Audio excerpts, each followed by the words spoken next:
Hey folks, it's break time, and that means it's another edition of the Anime Break Room with your hosts Will Medina and Dabir Weeks. Dabir, what's up, man? How we doing today? It's good, bro. Not too bad. It's sunny out there. It's hot, but it's sunny. It's hot, but it's been a while. Yeah, It's been a while. It's been a month since we aired an episode.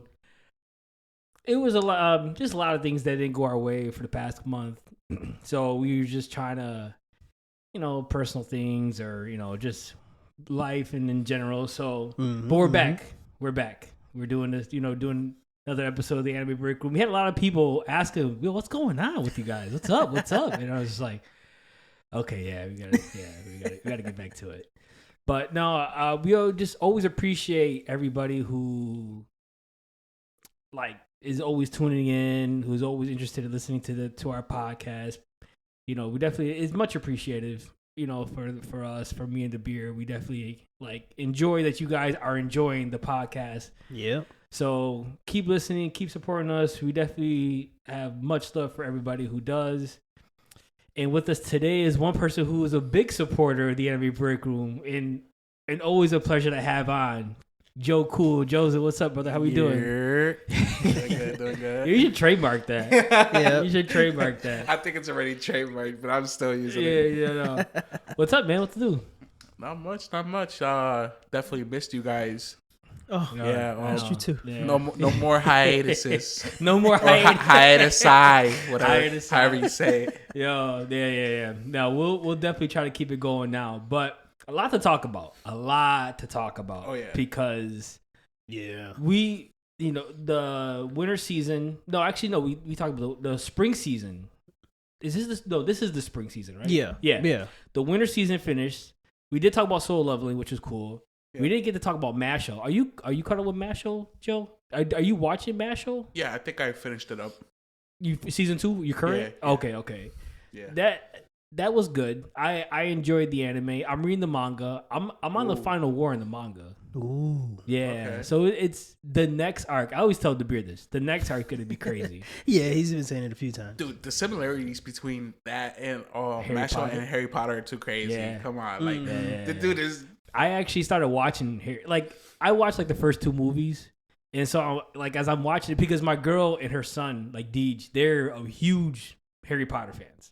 So I'm watching Mashle the one day and they're just picking out Harry Potter, references and influences from this. And I'm just like, okay, I have to watch Harry Potter, see what Never watched I Harry never Potter. watched, no. Wow. Not until maybe it was a couple months ago. And I only watched the first 2 movies. I got 10 more to go. Dude, So it's as I Enjoy remember catching as a up on little that. kid, the third one is especially scary.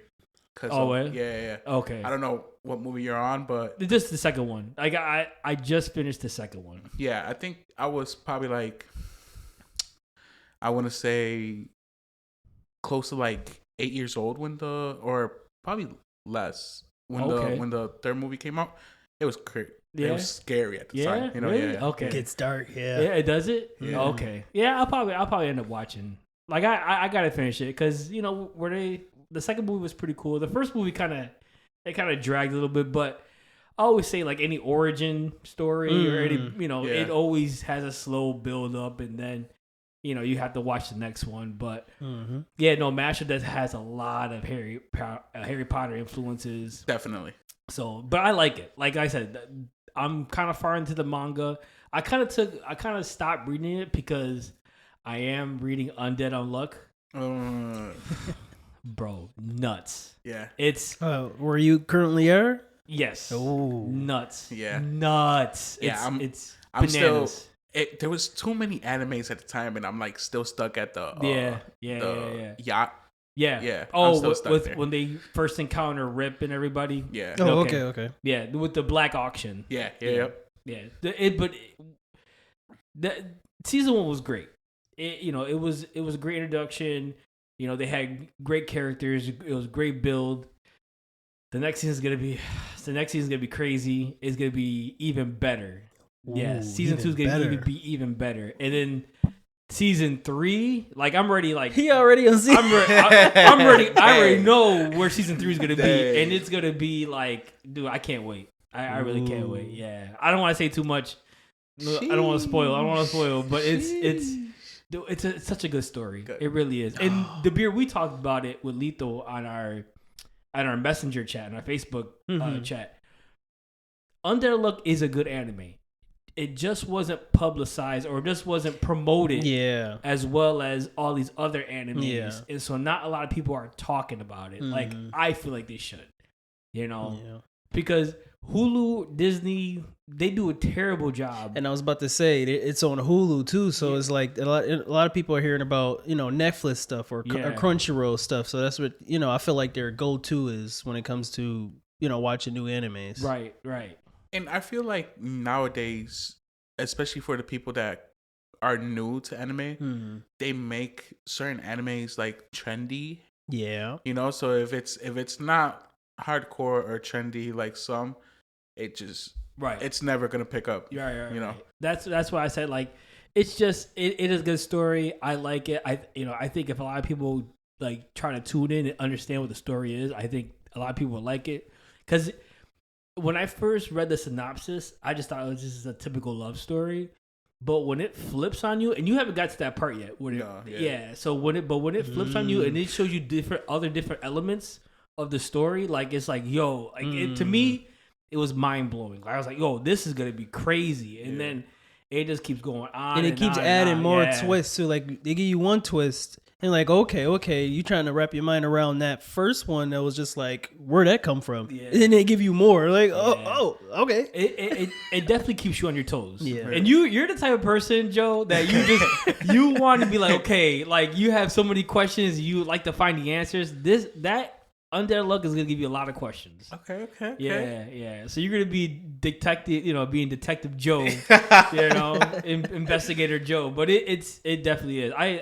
I put the beer on. Are you reading the manga or no, just anime? I'm current in the anime, but I have it saved, so I was like, I can read it at any time. I'm just like, I don't know. And I knew Dabir was gonna like it because Dabir likes different, like, so those abilities, like those what they call it, negating abilities. Yeah, negating abilities. They're different compared to what other animes have. Because it's negating something like just a general life aspect. You know what I'm saying? Like, Andy negates death.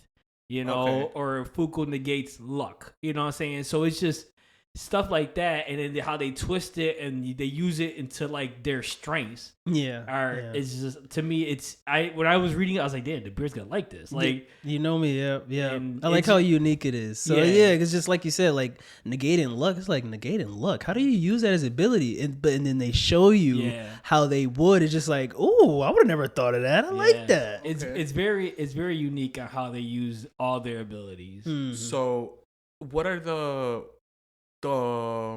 monsters that they just faced off against? Those are those are Umas. So they're basically, they're like apocalypses, right? Or so they're basically, so the negators are like against the world or against God, or dang, you haven't got to that.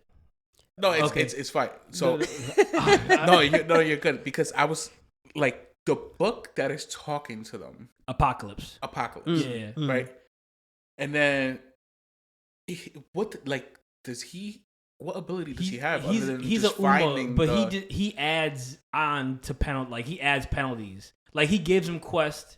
You know what I'm saying? But why listen to a Uma when you're fighting against the Umas? So you haven't got to that. Okay. I don't think he's got to that yet. I think he's like right there. Yeah. I might be. Okay, I gotta finish it up. Yeah. Okay. Because that's what we're talking about, where they hit you with something else. That's a whole nother story in itself. Yeah. Meanwhile, you still trying to figure out this type of universe, and then they start hitting you with other stuff. Like, wait a minute, I still got other questions. Yeah. So it's one universe. Okay. Yeah. Okay. That we're not gonna go any further. Yeah, I think I said a little too much there. Now that I think about it. Yeah. Sorry about that. It's but yeah, you're almost there. You just have to finish that little arc, and it was great. Like, I love when they introduced Rip, and Rip's a great character. His backstory is awesome. That's further down the line. Okay. But it's once you get past that and you find out what the Union really wants to do, like what's their main objective, or not even the union. It's more like Jews. What like her main objective? Yeah.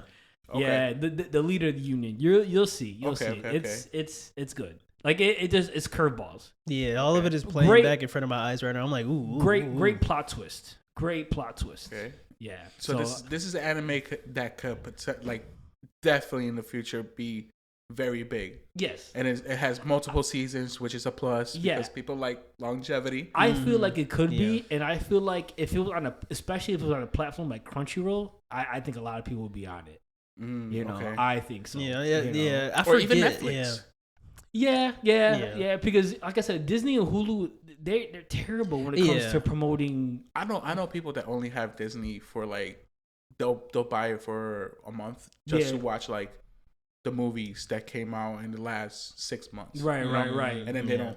Right. They don't pay for it anymore. Nobody thinks about it. Yeah. Because like, and that's why a lot of people they feel like Bleach hasn't got its popularity or hasn't got its flowers because of that same reason. You know what I'm saying? Where, like Hulu, Disney / Hulu, it's not promoted enough. It's not advertised enough. You know what I'm saying? And Bleach, I'm not the biggest Bleach fan, but it is good. And the 1,000-Year Blood War arc is amazing. Like animation, story, they even, because the manga was so, it was rushed. Kubo had to be rushed to get it done.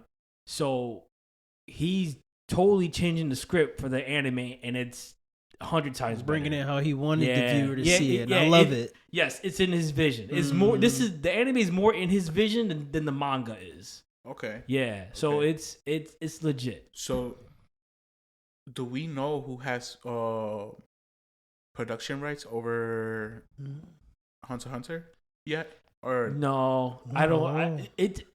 I think that's just a rumor. Hunter x Hunter's coming out. Yeah. Okay. No. Yeah. You're right. Back. It is coming back. I haven't heard anything yet. No.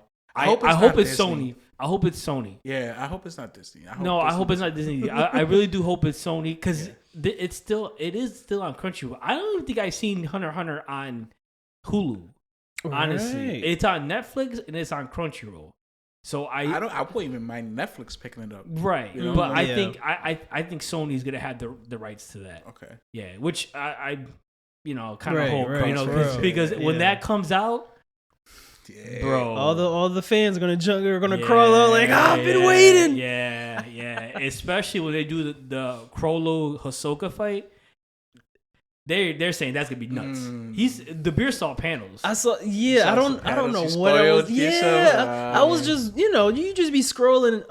Suggested, and I'm like, wait a minute. I'm looking at it. I'm like, okay, this look like a manga. I'm like, oh, is this the fight Will was telling me about? I'm just like, oh no, don't look at it. But I was like, if I recognize the character, I'm scrolling. You know what? I was trying not to. I was just like, ooh, but I'm like, wait a minute.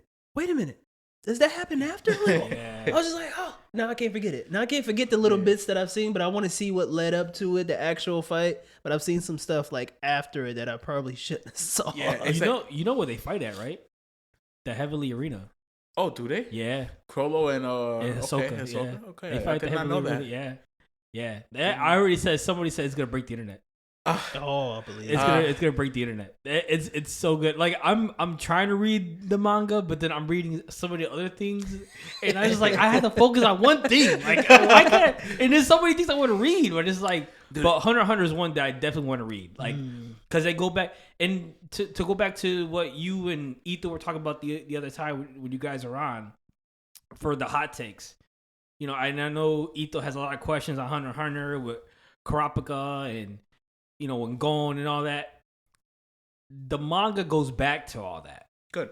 Like it goes back to Kurapika, looking for, or his story and everything, and it goes into the Zodiacs. And I know that was one big thing you had where you said they introduced us these Zodiacs, but they don't give us nothing to feed off it, or have like to be engage with them, what I'm saying, or to be invested, I should say, to be invested. If you think about it, Kurapika made his like nen abilities around the spiders. Right. So if he's not killing one of the spiders, he's weak. Yeah, he's weak. Not only that, but if he kills another person that's not a spider, I think one of the rules dies. is he dies. Yeah, he dies. Yeah.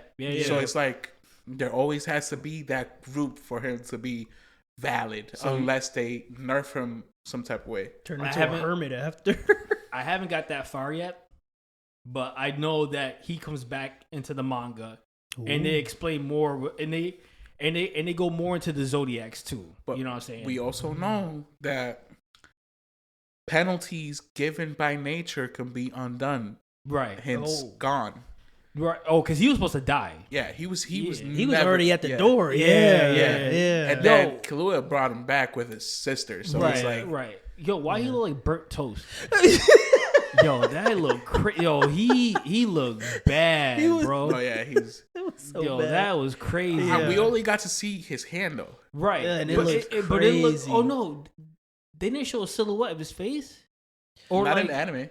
Okay, okay. Yeah. Okay, but you're right. They only showed his hand, but it looked like he just like. Oh, I can only imagine what it looked like in a manga. You know, they show more in the manga. Oh, they had to. They had to censor the. And it's crazy, right? Because Kaluuya asked for Gon to come back the way he was. The whole power came out. Everybody was like astonished. Fricks was not. He was like, "Oh, okay, this is happening."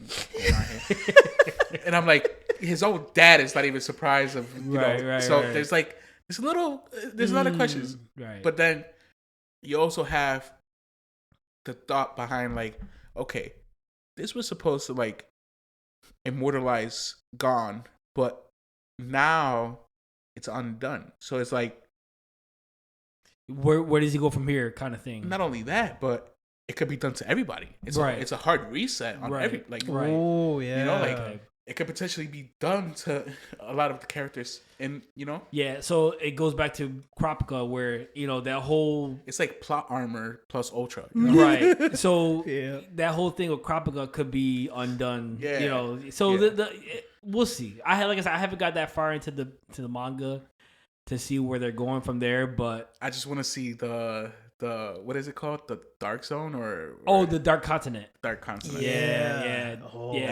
That's where they're going. Like in the manga, that's where they're going. The Zodiacs, and they're all going to the Dark Continent. I feel like it's gonna have, like, what was that one ninja anime that everybody was like raving about? He has white hair. Something Paradise? Yeah. Hell's Paradise. Hell's Paradise. Yeah. I watched the whole thing, and I feel like the Dark Continent. It's something like it's that. Crazy like the that. island, like that. Yeah, or probably more, you know, ominous than that. And prehistoric, I feel like too. Did you like it? What Hell's Paradise? Yeah, it was good. There was some parts where I'm like, okay, this is weird. You know, like. With those beings? Yeah, I'm like, they're not really. What are they? You know, like you talk about gender wise. No, not just gender wise, but like as beings themselves. You know, like because were they human? Right. You know, like they said they. If I remember right, they said they were monks or something, basically like ascended monks. That's what I got from how they was explaining it. They're monks that ascended to such a high level, and I can't remember what the elixir was made out of. It was made out of a specific thing that only they can drink. You know, any normal person actually drink it is not going to do anything. So is it more like a divine right for them then? You know, that's what it seemed like they were like leaning towards. So it's like it got to be like a specific set of like. What am I thinking? Like, not rules, but like they have to have certain things aligned to be able to actually drink it for the elixir to actually do something to their body. So it only is good for them, and it'll kill any normal person. Right, is what I remember. Oh, it has to do with the ability, with that Tau ability, right? Yeah, right. Okay. And that too, that Tau ability aligns with the same thing. You know, people who weren't trained correctly, they used it, and there were extreme side effects too. Okay, like the one brother. He has like his facial features are changing, right? Yeah, he's transforming. Yeah. Okay, I see. So, but there's still more. There's still more to it. Like, they still there's a lot more questions. Yeah, they gotta explain a lot more. And I feel like they're just plant people.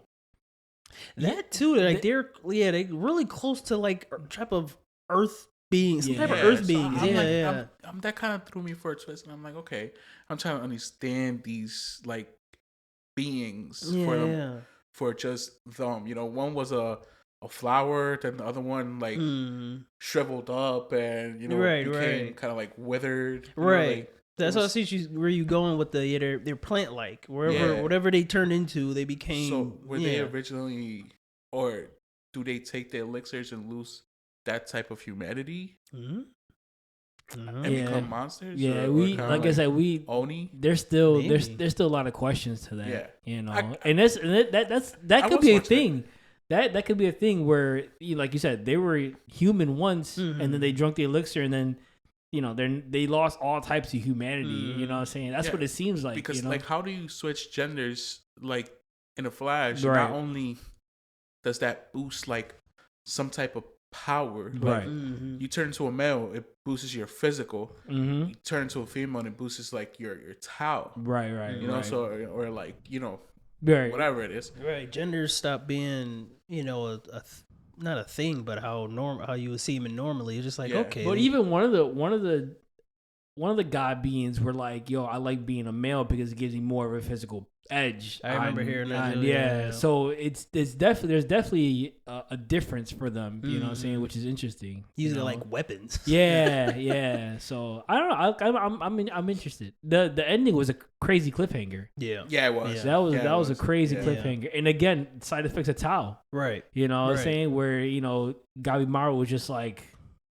where am I? You know, right? He was like, "Yo," and then the one girl was just like, she noticed it because she's the same. She's the same as those god beings. You know what I'm saying? Yeah. So she has the same, ability, and she's looking at Gabimaru like she's the only one that knows what's going on, but she can't really speak. Yeah, which kind of gave me chills too, because she looking at him, and you can see like the top of his head is like missing. Like, wait a minute, what? Oh, the way when she sees like his inner sister, kind of like a spirit or something. The silhouette of it. Yeah. Oh, it was dope. God. It was they dope. need to hurry up with that. Yeah. That's a big flop was Ninja Kamui. Let's talk about. I heard. I haven't finished it yet. I haven't finished it. Was it? Everybody's upset with it. Yeah. Oh no. Yeah, everybody's upset with it. It's not because it's mecha too. It's because it's mecha. They introduced mecha. Did they? I'm the so stock far goes behind. down. Oh no! He said the stock goes down. Listen, I'm telling you right now, they come out with a live action Gundam. It's changing the game, bro. Oh, I guarantee it will, because Power Rangers to this day is thriving. Yeah. I watched Power Rangers when I was younger. We all did. Come on. Don't tell me Mecha is like Yeah. But I just can't wait till they come out, because it's been rumored, and I want to say it's in production, live action Gundam, but if they do that, bro, it's gonna be. And I like Pacific Rim. That joint was nice. The first movie was okay. I didn't really. I don't know. I think the story was kind of whack, but the way that the mechas, that was dope. Yeah. And they even did it. You ever see Ready Player One?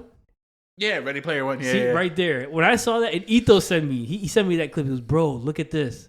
And I said, "They could do it. They could do it." Yo, I was so hyped when I saw that, man. And that's what they got to start off at. That's the original. They got to start off at 0079. Start from there, and then maybe work your way into other series, but they got to start 0079. And listen, if they need somebody for Shire, I'll do it. I'll dye my hair blonde. I'll do it. He said his name on top of the list. Yo, but yeah, no, I heard Ninja Kamui was a flop, and it started off so good. It did. That's crazy. It did. It started off so good. I think when they put too many aspects into it, I think it just kind of like it loses its true identity. Unfortunately, yeah. I have to finish it for the culture, but me and my girl were watching it, so we'll probably finish it. But I'm not excited to finish it because I hear so much. It's at the bottom of the list. Yeah, it's at the bottom of the list. Yeah. But one that's a sleeper, and I don't want to talk about Kaiju number 8 because we're gonna talk about that in detail. And I know a lot of you guys are. I'm so glad that both of you guys are into it. Dude, I'm reading the manga. It's so good. Like, The anime's done it justice. Anime has done it justice. I am so hyped for every Saturday. Like, I can't wait. 10 o'clock, I'm there. I'm there for the countdown, bro. Like, I just like. But one that's been under the radar, and I know, Joe, you're watching it. Dabir, I know you're gonna be watching it soon. Windbreakers. Oh, yeah. Listen. Yeah, it's on the list. I just haven't started it. You started it? I'm only watching the dub, so I'm 2 episodes behind. Okay. And I saw the fight where Yumemiya and the leader of the Shoratori, right? The little guy. The little guy? Okay. Yeah. I just saw that fight. And they're just starting? No, I saw the fight. Oh, they finished. Yeah. Okay. It was great. Oh, you're not that far behind. No, it's 2 episodes behind. Yeah. Okay. Yeah. But it's awesome. First of all, the hand-to-hand choreography is amazing. Ooh, it's great. great. I love having that. It's to great. be able to watch stuff like that. Yes. Dude, it's great. I told Izzy about it. Izzy watched like 4 episodes back to back, and he's like, I can't watch the other episodes right now, but I really want to. That's how I feel too. I'm watching the dub. Like, I kind of want to keep it watching the dub, and I'm just like, oh, but those I got 2 more left. And I'm just like, and then he wasn't disappointed when he finished, when like he caught up and got current. Yeah. He was not disappointed. No, these fights are dude. I guess I'm binging that later today. Huh? Yeah. It's only 10 episodes. Ooh, 10 episodes are out. Yeah, it's good. And you can tell it's gonna continue to be one of those animes that really like leave an impact. And okay. Yeah. All right. Is a lot of similar. You haven't watched Tokyo Revengers yet, but it's just, it has the same concept. You watched I watched a few episodes, but I never got back to it. I got to restart from the beginning. It has the same concept as they're all delinquents, but the MC who he aligns himself with, they're more like heroes to the community. I like that. So it's a different take on Tokyo Revengers compared to. They're trying to be the best. What would you say? Like, they're the protectors of the community. So, but I'm saying as far as like Tokyo Revengers with Mikey and them, they're trying to be top gang. Yeah. Okay, they're trying to take over. The Tokyo aspect of gangs. The Tokyo Maji gang. Okay.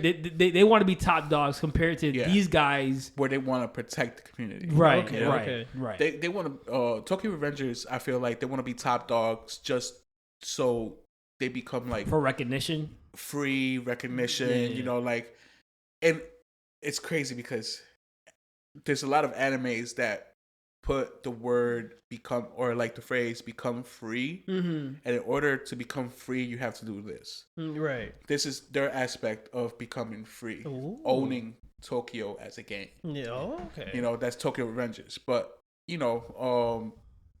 this anime, Windbreakers, the aspect of the one character becoming free, which is you'll see, I'm not going to spoil it, but it's becoming the top guy. Okay. Yeah. But he gets a reality check. Yeah. Somewhat. Ooh. Yeah. Yeah, both of them actually. Which one? Because there's 2 characters with that same mindset. It's the MC Sakura and who else? And the little guy.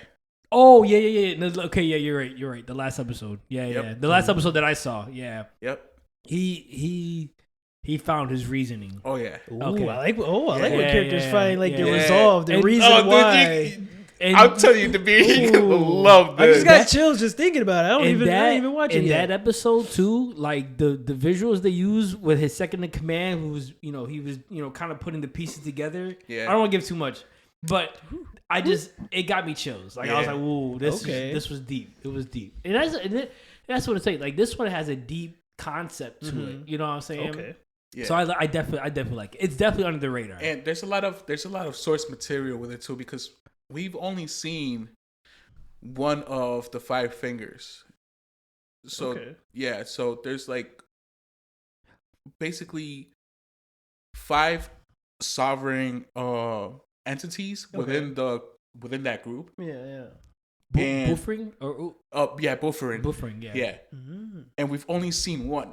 Yeah. Umamiya, so right? far, only seen The stomach pill guy. Yeah. I don't know his name. Wait, Umamiya's not one? Umamiya's not another? Who's well, he's top. Yeah, okay. So he's the king, and you got the 5 fingers. And there's 5. Okay, yeah. Okay. Yeah. Okay. Yeah, so it's interesting. Yeah. So I'm gonna So have right to off get the relaxed bat, and watch that. you get one finger and the king, and you see them in action. Yeah. You're like, okay, what okay. did the other four right. hold? You know, If they this good, I want to see everybody else. What's up? No, it's good. Like I'm definitely enjoying it. I'm definitely enjoying the anime. It's awesome. really I have good. no choice but to get comfortable later and watch. There's a lot of good animes. Yeah. That's what I'm saying. Like there's a ton of new anime, especially this past like the spring season. You know, they brought it. The Haikyuu movie. Oh, yeah, Haikyuu. You haven't watched it? No, I will have to catch up. Yeah, that was great. It was good. I'm behind. We gotta do an episode on that because it was great. I can't wait till they put it on Crunchyroll. I'm definitely gonna watch it again. Yeah, you gotta have Ito for that. Yeah, and Lito. Lito, yeah. Yeah. We'll definitely do something. But that and then like I said, Kaiju number 8 is great. You know what? I told you how I feel about it. And we're gonna listen. So first of all, I didn't introduce this week's topic, but you'll say how you feel about it in a minute. I know you'll get there. But this week's topic, we're talking about Egghead, the Egghead Island so far up to this point, which is nuts. Me and Dabir are current with the anime or with the manga. Actually, did you read today's chapter? Ooh, I did. Okay, so we're gonna read the most recent chapter that just came out today. It's nuts. And it's only gonna get crazier. Like you don't understand. Yeah, there's so much. I heard whispers. I hear whispers. Bro. I hear the eye patch guy came out, and that's the eye patch guy that Oda was referring to. I think I know who you're talking about. That I don't want to spoil it. No, yeah, but there's like whispers in the rain. The anime's coming to a close. The eye patch guy came out. I want. We'll talk about it later, Dabir. Because I think we talked about him at work the other day. They showed him. It was like one big panel of him just with his legs crossed, just chilling there. Why am I not getting an image? We'll talk about it in a minute. But no, it's One Piece is coming down to his final. This is the final saga. Put it that way. This is the final saga. Yeah. Dang. Yeah. It's crazy saying that out loud. I got gaslighted by Izzy the other day. What happened? Or we've been getting gaslighted by Izzy. And I hope you hear this, Izzy. And it's all fun and games, but much love. He kept telling us, "Oh, my hero's ending, my hero's ending, my hero's ending," and he kept saying it, and I'm like, "Dang!" Like it kept breaking my heart every time he said it. And then he's like, "Oh, guys, I messed up. It doesn't look like it's ending." And I'm like, "Why are you gaslighting us like this?" Like, he's like, "No, like the manga, it definitely seems like it's ending, but all of a sudden, like, it's not ending." And I'm like, it just makes me want to pick up the manga even more because I want to see what he's seeing. That kind of like made him think that the anime was like right. They even said I even saw something on Twitter that said that the author is gonna continue. I hope so. Yeah, I hope so. Like, but and me and Dabir were talking about this we talked about this at work the other day too. I hope there's a time skip. Oh yeah. Okay. Oh my God. Let loose, Listen. Joe. Let loose. Again, Izzy. We've been at ends like at about time skips. What do you guys consider to be a time skip? Ooh, I would say like it gotta be like 5 to 10 years. So Black Clover is not a time skip for you? What about you, Will? How many was that? Like 6 months. 6 months? I don't feel like that's a time skip. No. Okay. I think I have to agree. It has to be an extensive amount of time.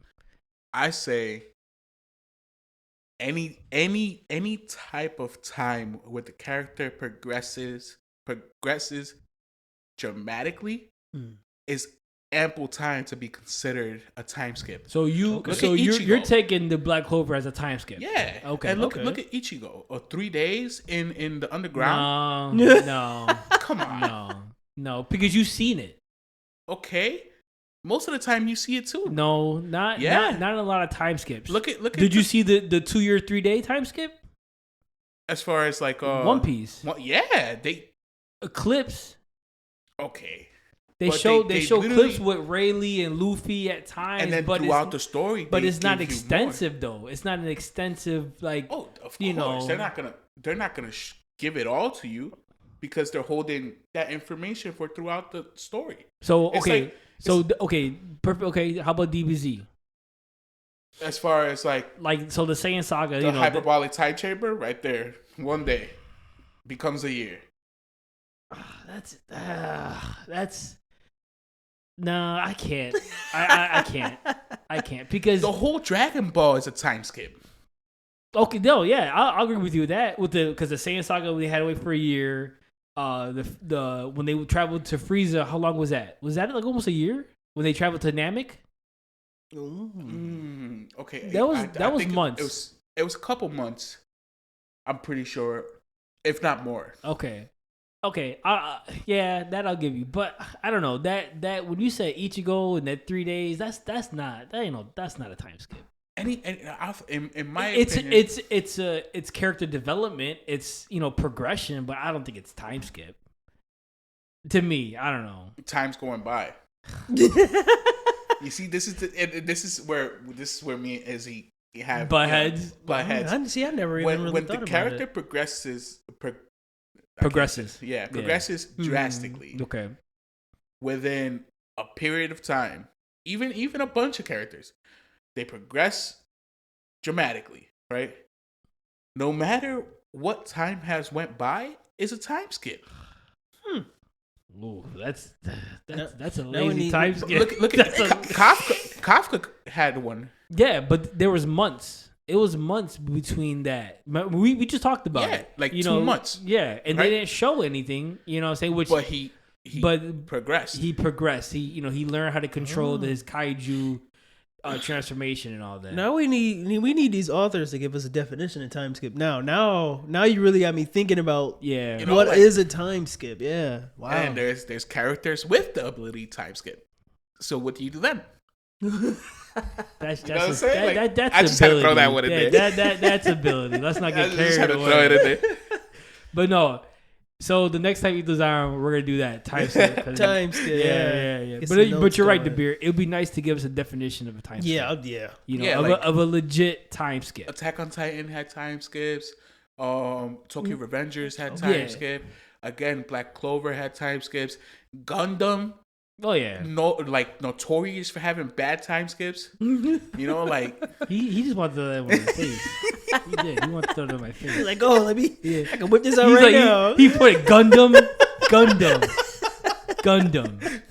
No point finger. But yeah, no, I get what you're saying. I just don't think there has to be an extensive amount of time for a time skip for me. And I hear that. And I think My Hero it would be perfect for a time skip because now we saw the start of Deku, right? Mm-hmm. So we want to see him currently. If you know what I'm saying, that I haven't read the manga. I'm 10, 11 chapters behind. So I'm not current with it, but I'm just saying if they're gonna keep on the story with Deku and how he, with one for well, I think they have to because the story begins with, and I think Lito made this point to me yesterday, and he's like, the whole story begins with Deku saying, "This is how I became the greatest hero." Yeah. So it's like, I'm like, oh, okay. So now you want to see him current. Yes. Exactly. And that's why I think, or maybe even a little after. Whatever. I mean, either way, training his, Either way, this is it's a perfect time for a time skip. You know what I'm saying? This is. I think so. I don't like people. Again, this is my boy Mike. I don't like how they call it My Hero Shippuden. Who calls it that? It's really? It's out there. Because Deku uses his Takano Jutsu. That's why. The supreme art.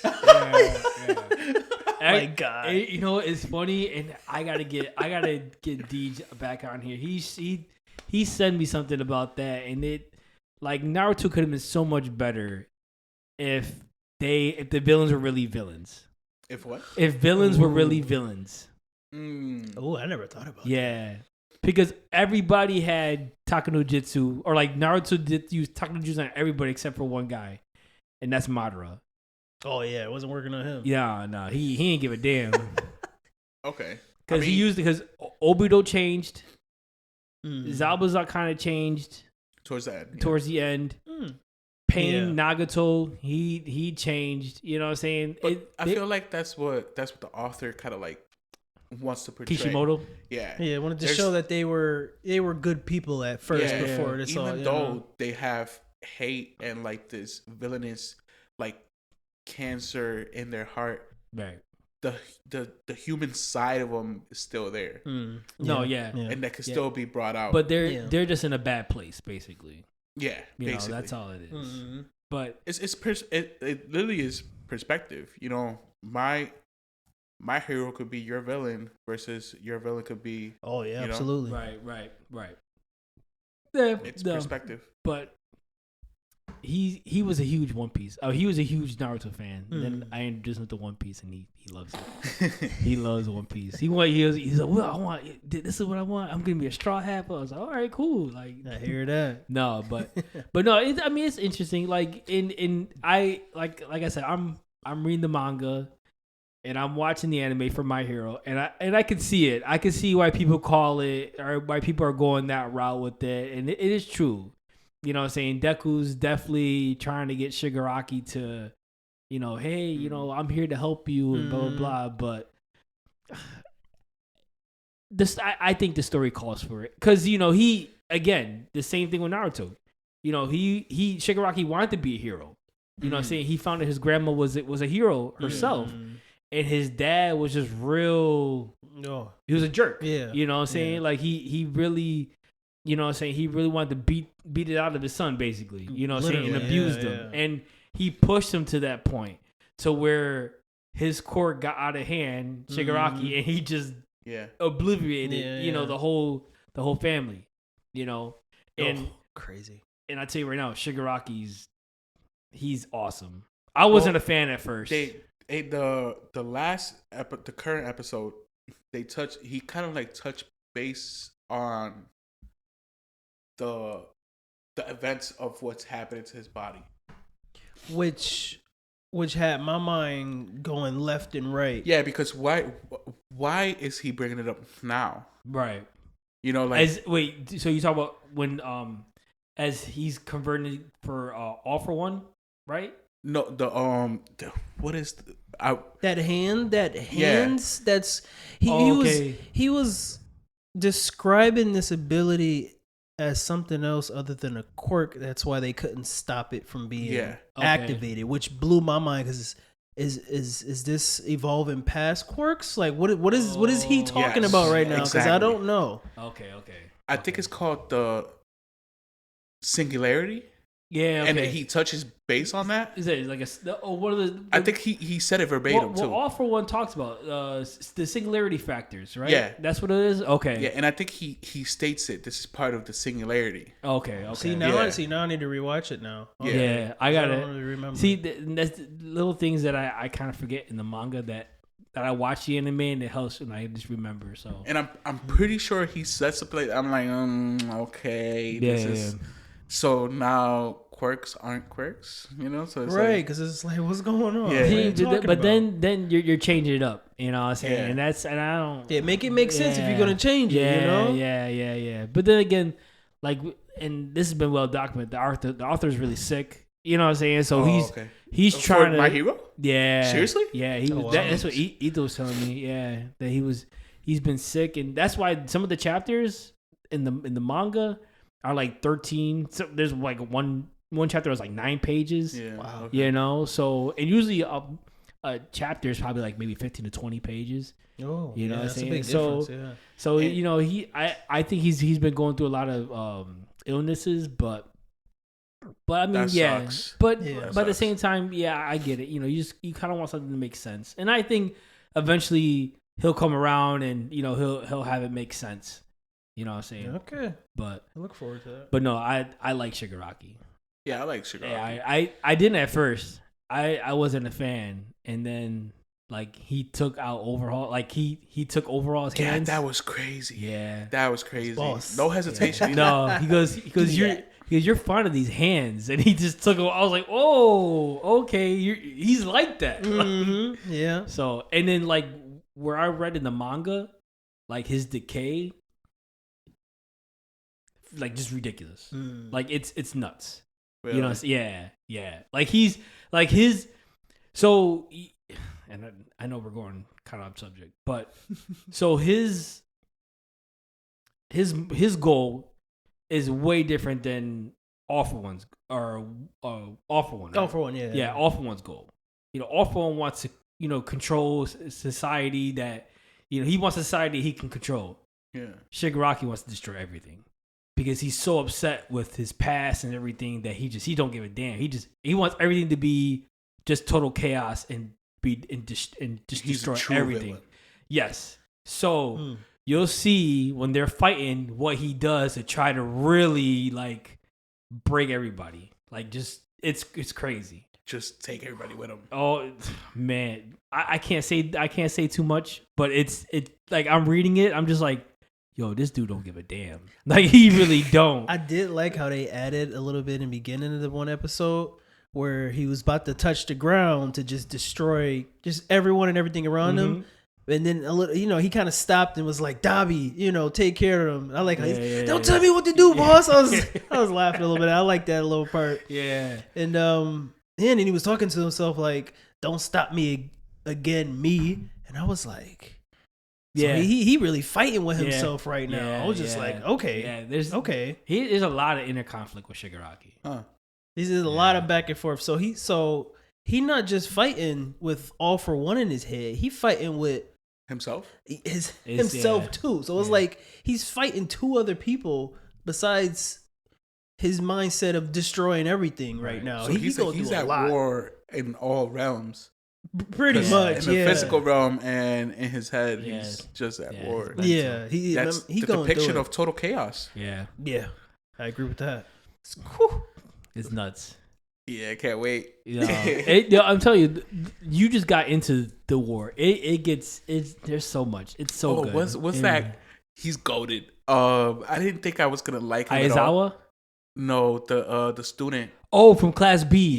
Yeah. Oh, he's what's his MVP. Name? Phantom Thief. Yeah. I like Thief. He's MVP. I think Ito said it too. He's MVP. The way he was like, I love how they like illustrated him in the anime, where he's like just calm, reserved, and all of a sudden you see the smile come up, and his eyes go blank, and he's like psychotic. I'm like, yes, I love it. Is he? What do they have him do in the anime? What is he doing right now? Right now, he's sitting with Aizawa. Okay. Yeah. He's keeping eyes on Shigaraki right now. Okay. I did like how he's saying, "I'm pulling the strings." Yeah. No, he's legit. Like he's MVP. I definitely mess with him. Yeah. It's like Aizawa was MVP in the last season. He's because he definitely puts in work, like in his own type of way. You know what I'm saying? Like he does a lot to neutralize a lot of the villains. Nice. So there's people were saying that there's an addition to like Class A1, right? That's and is that the purple hair guy? Yeah. What's his name? Okay. Is it Shinsu? Or am I thinking something? He's the transfer. Yeah. I like how he's developing his quirk like that. Yeah, he's a lot like he took over Aizawa's position, I feel like. Who? Aizawa? Eraserhead? Yeah. He took over his position? Yeah. As far as like being him but in Class A1. Kind of like the voice. Yeah. Okay. Like the voice of reason. Yeah, okay, Because Aizawa trained him. Yeah. That's for sure. Yeah. So I feel like he wanted him to be in Class A. Yeah. He He vouched for him. He vouched for him. Yeah. No, it's Like I can't wait till they get more into it. It's gonna be good. I can't wait till they animate it, especially the fight with Shoto and Dabi. That should be coming up. Oh, they ended on that cliffhanger. Okay, and that next week then. God, it's next week. Yeah. It's next week. Is it? Yeah, they ended it like the preview of next episode of them two. His like skin was burning off. Yeah, like, his lips cheek. His cheeks was his lips. So is he doing? This is my question, right? Like, is he doing this because he's technically dying? So I know for a fact that him using his look like he's using his ability with he's not holding nothing back now. Right. And the more he use it, the more he's killing himself by using his own ability. So is this how he's like spending his last moments? Mm-hmm. Basically, it's like, all right, we're gonna fight we're gonna fight all out. Oh my God. Let's do it. I'm spending my last moments hand in hand with my brother. With his younger brother. They go into that. Dang. During they should go into Dabi's little backstory, they did show more, little snippets. They're gonna go more into it. They show him praying over his own grave, so it looked like he went into snuck into his house and seen his grave, and he was praying. I was like, okay, I need to watch this episode now. I need next week to happen now. Okay. I need to see all of this. Yeah, it's gonna be nuts. It's gonna be nuts. Yeah, that preview. I watched it. I watched that preview like 3 times in a row. I'm man, like, I feel like this story is gonna tear jerk. Oh yeah. No, it does. Okay. Yeah. It's okay. good. Pulling at the heartstrings. That one. Okay. I'm ready for it. Yeah. I'm ready for it. Okay. But real quick, let's jump into our Chop Talk. And we talked about all the animes that are already coming out, or that because like I said, there was so much to talk about. We took that month of hiatus, but as of 2024, right now, what are your guys' anime of the year? And I know we're halfway through the year, what I'm saying, and there's a lot of great. And what's there's a cutoff because I think it starts from September. I think somebody told me to from September of last year to September of this year. I think that's what Crunchyroll that's their calendar. That's how year. They're doing it. I want to say that's but I could be wrong. I could be wrong. So I have 2, just in case, but one for me, and if it's just from the original year, the year from 2020, all just 2024, Soul 11 would probably be anime of the year. Yeah, because I agree. That it was fire. Yeah, the story is great. I love Jinwoo. Yo, Yeah. I just feel like if we talk about putting a stamp on anime, I think Jinwoo is that character to put his stamp on anime. People are gonna just remember Jinwoo for years and years and years after Soul Leveling because just the way he's developing and just the way that his character has kind of matured. You know what I'm saying? And you see the darker side. It's kind of almost anti-hero-ish. Yeah. And it's so cool. It's real. It has a good, I don't know, this is going to sound weird. A good dark vibe, No, I get it. You know what I'm saying? It's just to me, that took me back. I'm like, yo, this dude is legit. You know what I'm saying? And I know there's more to come, Joe. I know you're are you current or you're still? No. I stopped because I collect the actual manga. Okay. So I'm right at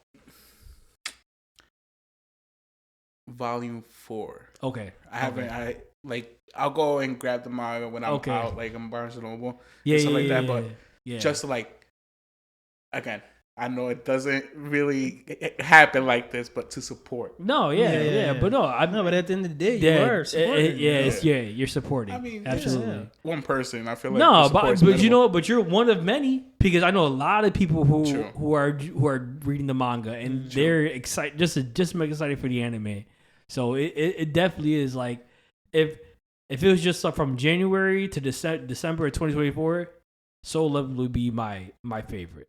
Yeah. But if it was a calendar year, if we're talking about from the cutoff to September of last year to September of this year, if that's what, because I want to say somebody told me that's how Crunchyroll does it. So if it's in that time frame, Freyrin was. I thought Freyrin was in the talks of last year's. Was it? I want to say. Yeah, I thought it was, but then somebody had told me that it's gonna be for this year. Yeah, they did. Like I got my little list here of all the stuff that ended. Their seasons ended in March. So it's a few of them, right? And Freyrin was one of them, right? Yeah, Freyrin was one of them. Yeah. Yeah. So. Dang. Okay. Yeah. Like I say, if it was like a calendar year, Freyrin, dude. And that's my pick there. Yeah, actually, Freyrin is that like I got a few like that bumping heads, but Freyrin is at the top though. The story for Freyrin is amazing. Mm. I agree. I agree. I like it. Definitely. I'm like, dang. I'm like, dang. Yeah, bro, and everybody that we put, because Dabir kind of put me on, because he sent me the video of her when she broke out of jail. Yeah, right. I was like, yo, check this out. I was like, hold on, what's this? And then like I was like, okay, let me start watching it. The first couple episodes, okay, but then I think the one episode where she's like, because elves don't really show emotions, what I'm saying, or she don't show emotion. Mm-hmm. I think elves, that's the thing, right? Elves don't really show emotions. I think it's just her. Just her, right? Yeah, okay. Yeah. So there's another elf that they come across, and he's like, the one that they saw in the blizzard. Yeah. Okay, yeah. So, but she doesn't really show emotion, and when she finds out that, what was the hero's name again? Eustace? No. Why am I thinking of his Eustace? name? That's funny.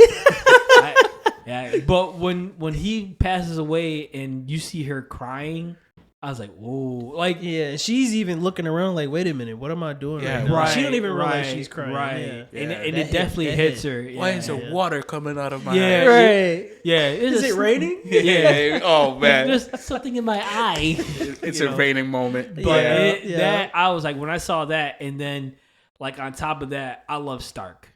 Oh, Stark is yeah. Stark is, and so here's my thing. Like we just saw just a snippet of what he can do. He hasn't even scratched the surface. He hasn't even gotten serious. No. Like even with the last fight with that that girl that can use her. Was it a magic ability that can copy other abilities? Yeah. Like even though he was like, oh, I thought you were gonna hit harder than that. He still wasn't serious when he took her out. I'm thinking like. Seeing him get serious is gonna blow my mind. His teacher Eisen was like, "Yo, he got scared. That's how he had when he struck him. When he striked him, he struck him out of fear and out of reflex. Yes, yeah. So we haven't seen what Stark can do yet. Gets me excited. I can't wait. I can't wait. Yeah, I can't, dude. And he was embarrassed by that too. Yeah. He didn't even realize. I don't think he doesn't realize like the truth of that incident. No. He doesn't. No, he still feels like he needs to apologize for leaving after that. You know. Yeah. And. Farron is gonna tell him otherwise. Yeah. She understood. She knows. She understood, but she's like, eh. You know what I'm saying? Kind of just like, whatever. They'll figure it out. But I need you to join us. Come on. It's like I don't want to go. Yeah, the whole. He hits the dragon with the axe. And he's like asking for help. He's like, "What are you guys doing over there? Come help me!" And Frey was like, "Yeah, he's I think he's dead. Yeah, you got him there, guy. Man, look at it like, oh wait, let me lift up my axe and take a look. I love that part. Yeah, he was just like, he was kind of like, he was freaking out. Yeah, he's looking at the dragon. He's like, is he really dead? He was like, what? It's like, dude. I said, bro, this guy's gonna be legit. Like he doesn't know his own strength. It's crazy. Right. It's kind of like he's kind of like Zenitsu from Demon Slayer. He gives me Zenitsu vibes. Yeah. You know what I'm saying? Yes. But he's not sleeping. You know. Right. But it's like that, like at that same concept where he doesn't know how strong he is. Yeah, you know what I'm saying? He's like that friend that always pats you on the back and is like a little bit too hard. Yeah. And he's like, what? It was just a pat. Yeah. I'm sorry, I'm heavy-handed. Your hand's heavy, man. So we're going to talk about Freyrin. We got to. But we can't do it without Lito. So I put Lito on, and like I think 2 days after he started watching, he goes, "This is the best anime I've ever seen in my life." I was like, "Wow!" Like, and he's a big Lord of the Rings fan, so he's seeing the similarities. Oh, really? You know, yeah. Okay. He's seen some of the similarities between that and Lord of the Rings, but still, he goes, He goes, the story, the world building, the characters. He goes, everything is amazing. Yeah, he loves. Yeah, the way they do it is just so it's not your typical. You know, they really giving you a story with Freyrin. It's just like you involved. You're in it. You're in it. Yeah. And I think there's a. It looks like there's a bit of a continuation on the story, so it's probably gonna be here for a couple more years. Yeah, no, but they haven't confirmed season 2 yet. Oh, you sure? They haven't confirmed. I haven't seen anything yet. Isn't the manga still going? The manga's going though. They already confirmed season 2 for Kaiju. Oh, really? Yeah. Get out of here! Yeah. Wow. Yeah. How many more episodes do we even have? 2 more. Yeah. Of course. They're going to stop it at 12. It happened at episode 8 and it was already confirmed. Yeah. Get out of here. For real? Yeah. Yo, it's I can't I know we're gonna, this is going to be another hour. We're talking about kaiju. But I can't believe just how good they're just animating this. I really can't believe. Like, the manga's great. Don't get me wrong. I'm just... I can't wait because I got the newest volume on paperback, so I can't wait to read it. I'm trying to finish Undead Unluck, and and I'm reading Fire Force. Have you? I've just watched the anime. Are you current though? Yeah. Okay, we'll talk about it later. But Fire Force is a bit confusing. There's a lot. I hear there's a lot. To Fire Force. Excuse me. But I got, like I said, I got the new paperback, and I like where I left off on the last volume. And I love Hosoda, and he's getting a power up. I'm trying to remember. No, where I'm at in the manga. Oh, so you're farther in the manga? Oh, I'm probably Hosoda, like the vice captain. Yeah, he's getting a power up. He's getting a power up. Yeah. Yes. That's it's bananas, bro. It's gonna be crazy. I'm thinking like what can make him better. That's what I'm trying to piece it together in my mind. Like, wait a minute. Yeah. That's all I'm gonna say. More speed, maybe, or like like. That's it. Put them on rollerblades. Put them on rollerblades. It's gonna be crazy, bro. It's gonna be crazy. I can't wait. And then there's gonna be another character. I don't think they're gonna introduce him this season. He's gonna be introduced in next season. And me and Ethan were talking about it. I think he's going to be the most popular character in the series. He's the captain of the defense force of Squad 1. Yeah. What squad number is this? That Kafka is 3. 3? Yeah. Okay. So, he's the captain of Squad 1, but he's so relatable to, like, us because he do we see the captains in the recent episode? No, because the vice captain was like interviewing with captains. Oh, okay, yeah. We do see him or no? No. We didn't see him. We didn't see him yet. Okay. He's younger. Oh, okay. Yeah. You'll see. When these other 2 dudes, they were older. They were older. Yeah. So you'll see when he like I said, he's so relatable to especially like a younger crowd. But when he fights. He's a legit beast, and his ability, like the one ability he has, is crazy. I can't wait till they show him. But you guys, I'm pretty sure you guys have to wait till season 2 when they show him. Just seeing the excitement that's like coming out of your pores. It's like listen, I'm telling you right now, I love Hosoda. Like that's my favorite character. Like Hosoda's that boy. If there was no Hosoda, this dude would be it. Like he's legit, and he's probably stronger than Hosoda because as you see Hosoda, he can't do nothing else but wield his blades. You know what I'm saying, which is kind of a handicap. That's why a lot of the captains didn't take him. Yeah, because he can't do nothing else. But that's a perfect balance for Mina, right? Mina, yeah. She goes, you create the opening and I'll take it. And I love the part, and I was waiting for that part where he says, I'm going to pass the baton to my captain. Yeah. Oh, when I read that in the manga, bro, I got so hyped. I was like, let's go. Yeah. Oh, it was so cool, bro. I was like, come on, show that part already. It was great, bro. Like, they are a good duo. Okay. Like, yes, they're a good duo. Yeah. They are a good duo. I love them, bro. Okay. But yeah, That's enough about kaiju. We can't do this no more. Well, but that's kaiju's one of my choices. Yeah. And you've been saying that probably since like episode 5. Bro. Yeah. No, probably since a little bit earlier, probably episode 4. I'm like, okay, yeah. This I see this anime is like written well, illustrated well. They know where they're going, the direction, the characters. The only, and again, I'm not a manga reader, but I've seen a couple of the panels for like the first couple episodes. Okay. And the only thing that gets me is the characters themselves, like facial expressions, they're not portrayed as well in the anime versus the manga. Okay.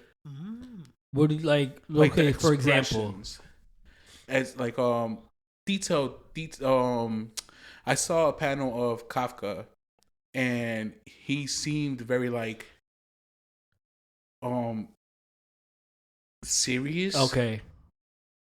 And we always see him like goofy. Kinda goofy, yeah. And I'm kind of like, and I think it was like episode 2, and I didn't really see him as like that, which would have made more impact. Okay. Ooh. Okay. Yeah, and I'm like, oh, okay. Wow. Okay. Yeah. I didn't catch that. That's interesting. That's interesting that they would change, and that's the thing that. And I always my big thing is when they change dialogue. You know what I'm saying? From the manga to the anime, because there was something in Fire Force, and I'm reading the manga, and Arthur had said, this funny, there was this funny panel that there's like, dialogue that he had, and when I knew the part was coming up in the anime, and I was waiting for it, and they changed the whole thing, I'm just like, yeah, that didn't hit. You know what I'm saying? So it was kind of like lost in translation. Yeah. That happens a lot. So I'm just like, but I never thought about facial expressions. That you would change facial expressions from the manga to the anime. That's interesting. That's interesting. It was just like the severity of it. Right. Like there wasn't like that piercing look or like that like drawn out depiction of it. I get what you're saying. But other than that, again, I have this. It's probably number 2 on my list for anime of the year. What's number 1? Solo Leveling. Oh, there you go. Solo Leveling. Solo Leveling. Yeah. Understandable. Yeah. It was legit, bro. I enjoyed every episode of Solo Leveling. It was amazing. Yeah. It was amazing. I think I asked you in the last Solo Leveling, but did it bother you that they changed up the whole the smiling statue? The only reason I had a problem with it is because I had to wait. Oh, okay. Yeah. Okay. Is that nitpicking or that's like a legit? That's nitpicking. Okay.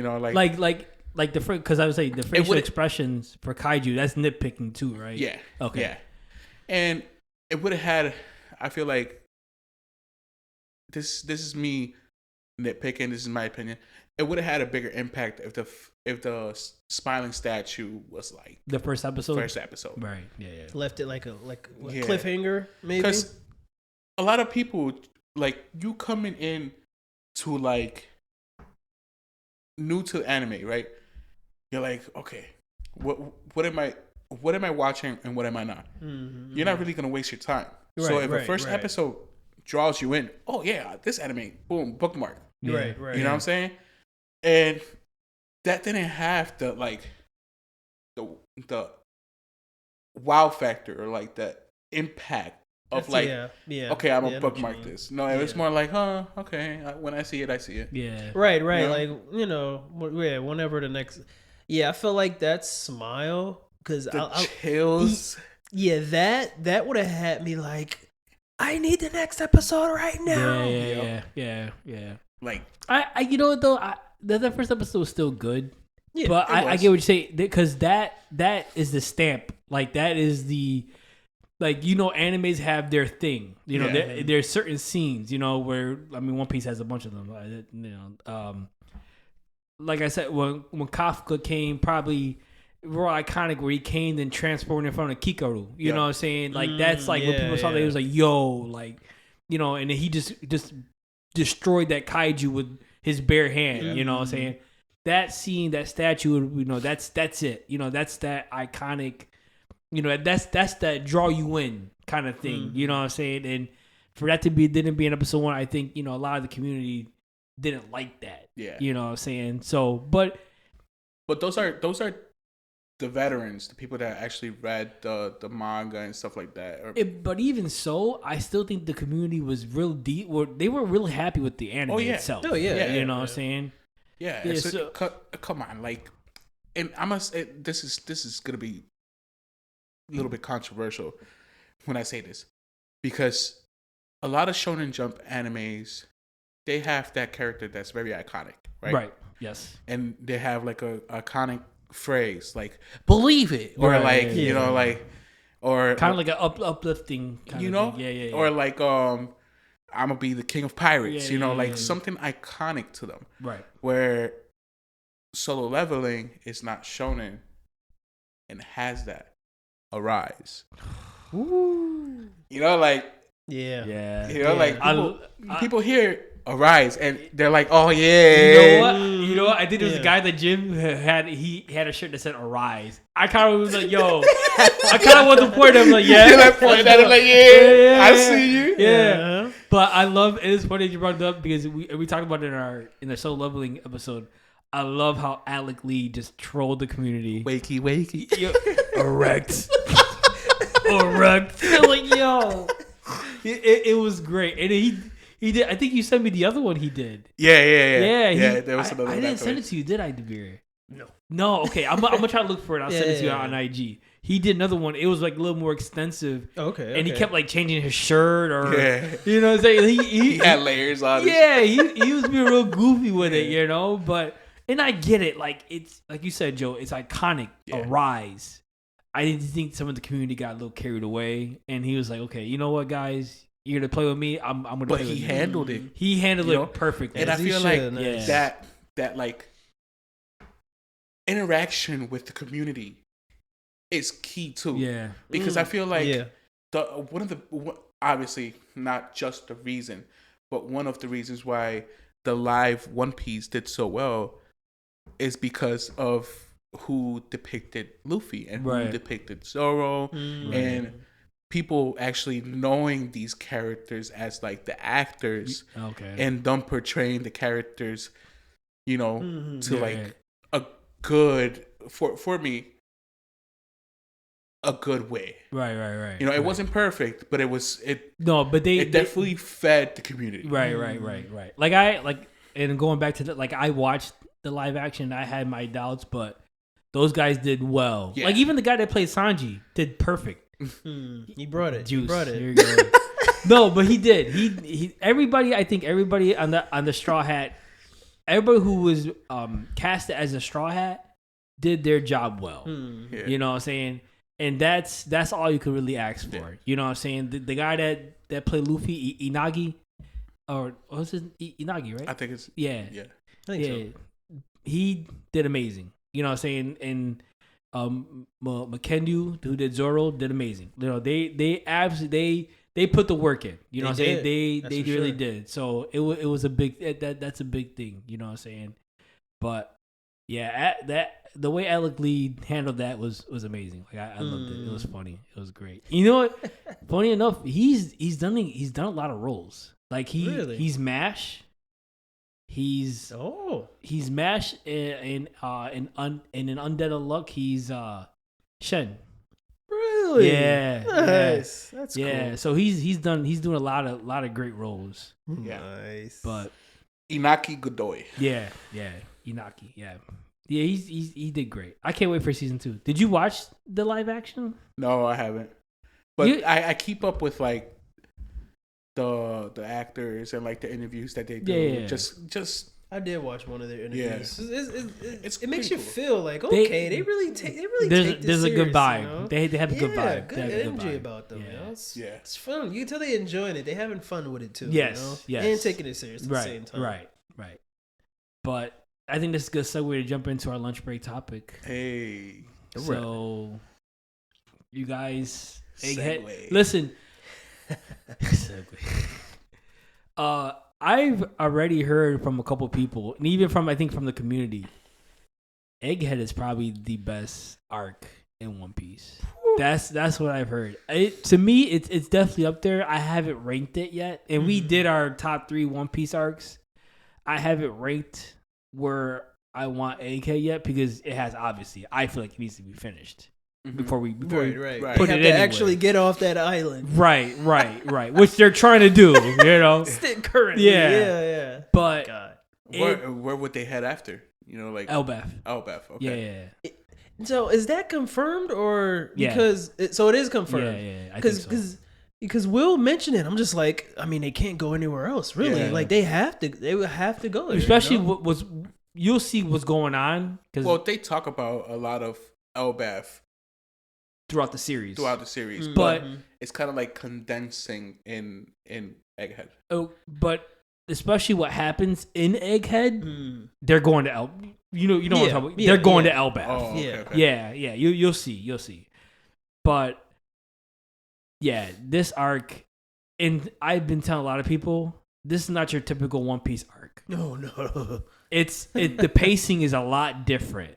You know what I'm saying? Because usually by now it'll be 20 episodes of just them, you know, walking around, sightseeing type thing, adventuring around it. But they're getting to it. You know what I'm saying? They're getting straight to the point, and I think Oda and I always tell people this when people say, "Oh, One Piece is too long.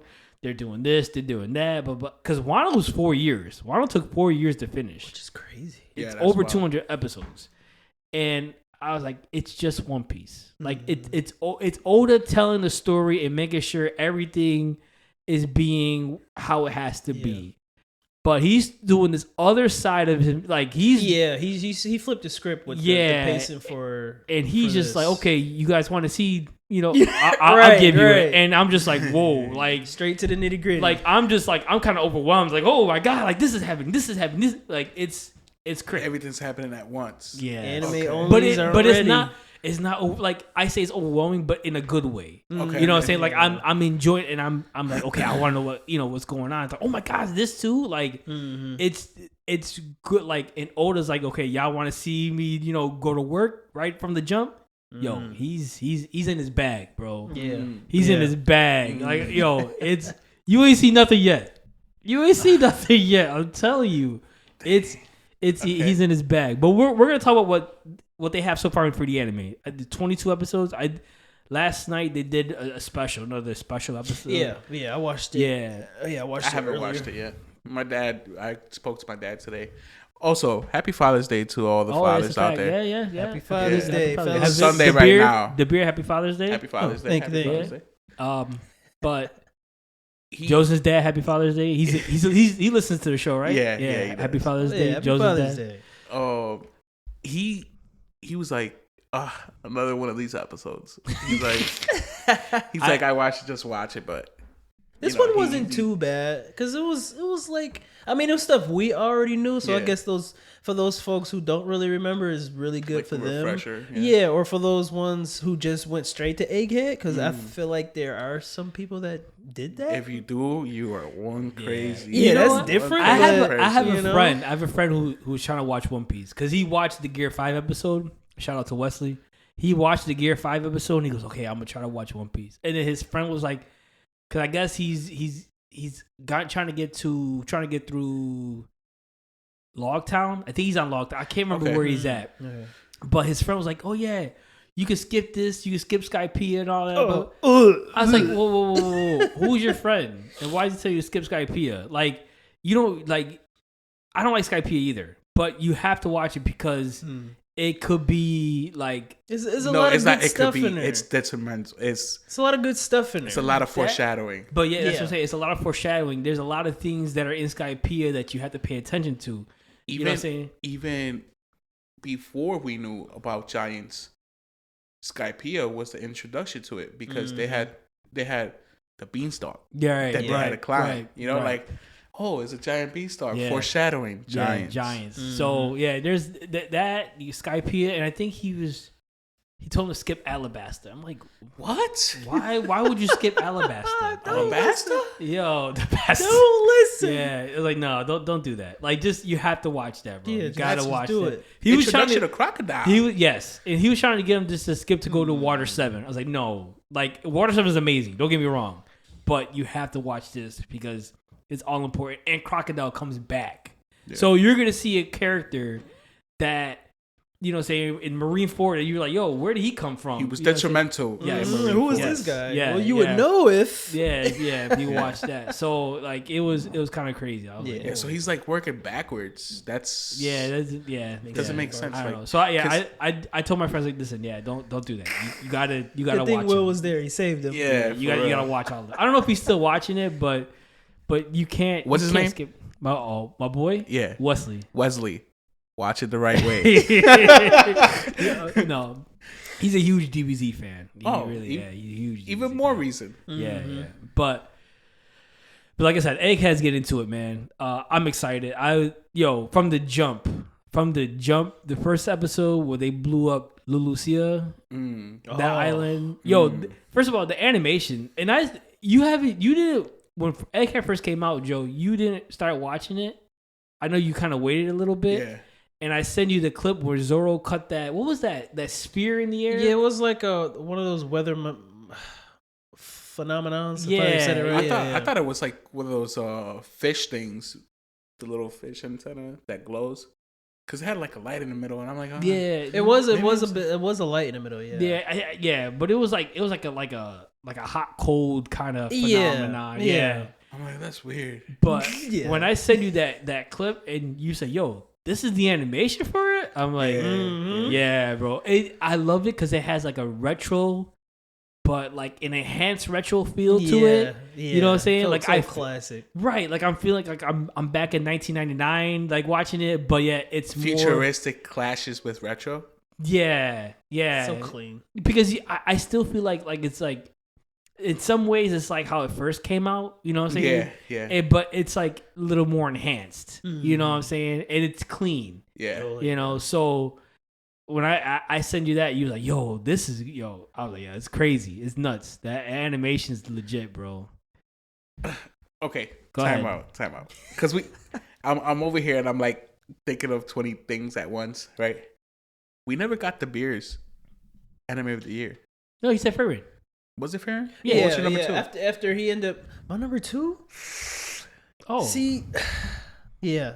So I got a list obviously here, Farron, but if Farron doesn't, Oh yeah, that's right. My bad. If it doesn't qualify for this year's, I did mention it was Farron, but see, so because I know you be watching other animes, right? Yeah. So Shangri-La, I liked it. It wasn't as impactful, but I still enjoyed the watch. Masho, Classroom of the Elite. It got its own like spotlight for me. It was just I gotta finish that. So good. I gotta finish the last 4 episodes. What's the MC's name? Kiyotaka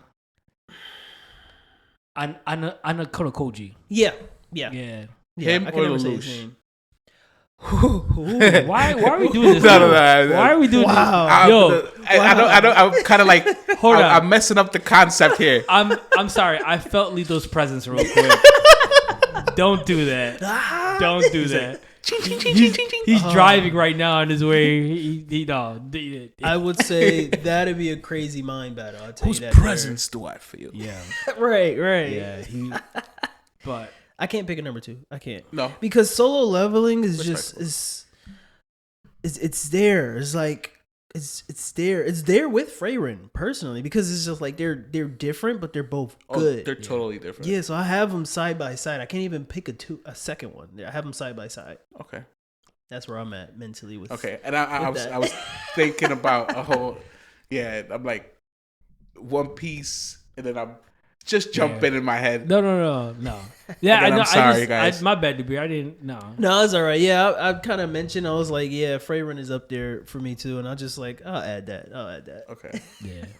But yeah, going back to the animation with the One Piece with Egghead and with like just that whole scene when they blew up the island with that. They didn't say what that was yet, right? No, they didn't mention what it actually. Do you know was what that was? That blew up the island? So at first I thought that was the what is it called? The Buster call? Yeah. And I'm like, they show the original island that was O'Hara that was, destroyed by the Buster call, and I'm like, that's not the same. Yeah, that's not the same. It's and totally different. Why the clouds? Why like the clouds opened up and all that. People start feeling this like sensation of like fear. All of a sudden, they start freaking out, and I thought my boy Sabo was in there. I'm like, yeah, same. I'm like, yeah, that was crazy. It was crazy. They definitely showed it as if he got taken out too. They showed it like that. They did it. I'm like, don't let Luffy find out. Yeah. That was my thoughts too. I'm like, oh no. Reading the manga, I'm thinking, if Sabo dies, Luffy's gonna go ballistic. Yeah, because he thought he lost him once already. Right. You know what I'm saying? And then. Yeah. Like he loses him this time and not having Ace. Yeah, Luffy's a little ballistic. They actually mention, they still don't mention what that was that in took out the whole island. In the anime, but in the manga, they mention what it was, what they used to use it, but still not mentioning what it is. If that even makes sense without spoiling anything. Okay, so again. Oda does such a phenomenal job at like foreshadowing that it's almost unmatched. Yeah. At this point, I don't know what other anime has this like anime creator that has this ability that he has, where he lines up episodes to dates. Oh yeah, like crazy stuff like this. And I'm like, oh my god, this guy is just. This is like Yagami. Right. In the flesh. In the flesh. Like Yagami. But it has to be what are the world weapons or the ancient weapons. It has to be. I don't know if there's multiple or if there's like replicas. There's definitely multiple. Yeah. There's definitely multiple. But it has to be some type of ancient weapon. Because like again, they stop talking about it, then they bring back, there's an ancient weapon under blah blah blah under the water. Who can get to it? You already know. You know where you're going. Like you got Law going down there trying to like look. You got Robin that actually understands the poneglyph. Yeah. And the grandpa of Mononosuke is like, oh, you know how to read the poneglyphs. Yeah. And she's like, yeah. Yeah. And he's like, well, I have no choice. But knowing that there's an ancient weapon down there, and then you have... What was that one called? I think that one was called Pluton, right? I believe so, yeah. I thought Pluton was the ship. Was it the ship? Okay. And Frankie destroyed the blueprints. Okay. Yeah, I think you're right. I think you're right. Yeah, my bad. Which, again, I feel like part of, if not one of the ancient weapons, a replica, or if not a new one, Frankie created, and that's the Sunny. Ooh. Oh. So the Sunny could be like an ancient weapon. Because think about it. Yeah. Frankie had those blueprints. Yo. And he is such like... For him to put modified parts on the Sunny to make it, that'd be crazy. I mean, it already is the only ship that can take off like it does. This ship has... like 4 other vessels in it? Yeah. Which is nuts. Yeah. That's crazy. 4 other vessels in it. It's ran by Soda Pop. Yeah. That bubbly. Yeah. And I'm like, who other than the most obsessive person with shipwright knowledge? Yeah. It's him, Frankie. I can see that. And again, I don't know if there's multiple ancient weapons, if there's new ancient weapons, or if there's, there definitely is multiple ancient weapons. I think they've said it in the anime that there's multiple ancient. So I feel like that's one of the ancient weapons. What are they powered by? I have no idea. No, but there's I think Egghead says like there's like an infinite amount of energy. Oh, Vegapunk? Yeah, okay. Vegapunk. Oh yeah, they're gonna get to that. They're gonna get to that. He's like hiding that though. Yeah. I don't know what that stems from. Like actually that was just in the manga. They just talked about the manga. They just mentioned it. Yeah. So, so it's far. It's far. You got some time. Okay. Yeah. I'll put my investigator goggles on. Yeah. There you go. I mean, you already pretty much on it, so you'll be like, okay, I see. No, but yeah, that was crazy. Like, and then for that weapon to even create like a sea quake. Bro, that was Control Alt Delete. Yeah. yeah. The whole total reset. There was never an island. What island are you talking about? Everybody's like, what? There was just no, there wasn't. I'm like, what? Where's the proof? I don't see no island. Take it off the maps. That basically. Oh my god. That was crazy. I'd never seen that before in my life. I was like, that was nuts. That was that. When the one elder was like, the island never exists. I said, whoa. And then you just see a big hole in the sea. I was like, and it's just filling up. It's just filling with water. Like, wow. Yeah. And then they said even the sea level raised. Mm-hmm. You know what I'm saying? Which is nuts. And it leads to it's foreshadowing. That's foreshadowing. How he was just explaining how he foreshadows. Yes, that's gonna be explained. Oh my god. Yeah. Hey, listen, I'm telling you right. Oh, I'm not gonna get too much into it. But it's just like you said. That explains the ancient Wano. Oda lines everything up. He's lining everything up. The best storyteller. Yes. To this date. Yes. And again, Akira Toriyama, R.I.P. He's a GOAT in his own way. But Oda needs a statue. Oh, Toriyama's a trendsetter. You know what I'm saying? He's the most influential manga artist of all time. Yes. If it wasn't for him, we would not have anime here in the States. Correct. With that being said, Oda needs a statue. Goda is him. Yeah. You know what I'm saying? Goda is him. As tall as the Eiffel Tower. Yes. Because, that boy is... I wouldn't object to that. No.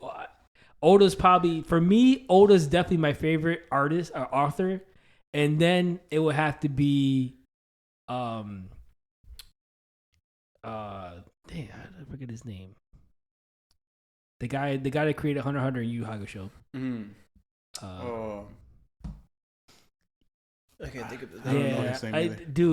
I say this name all the time. It's not Toyotaro, no? Huh? No. It's I'll figure it out.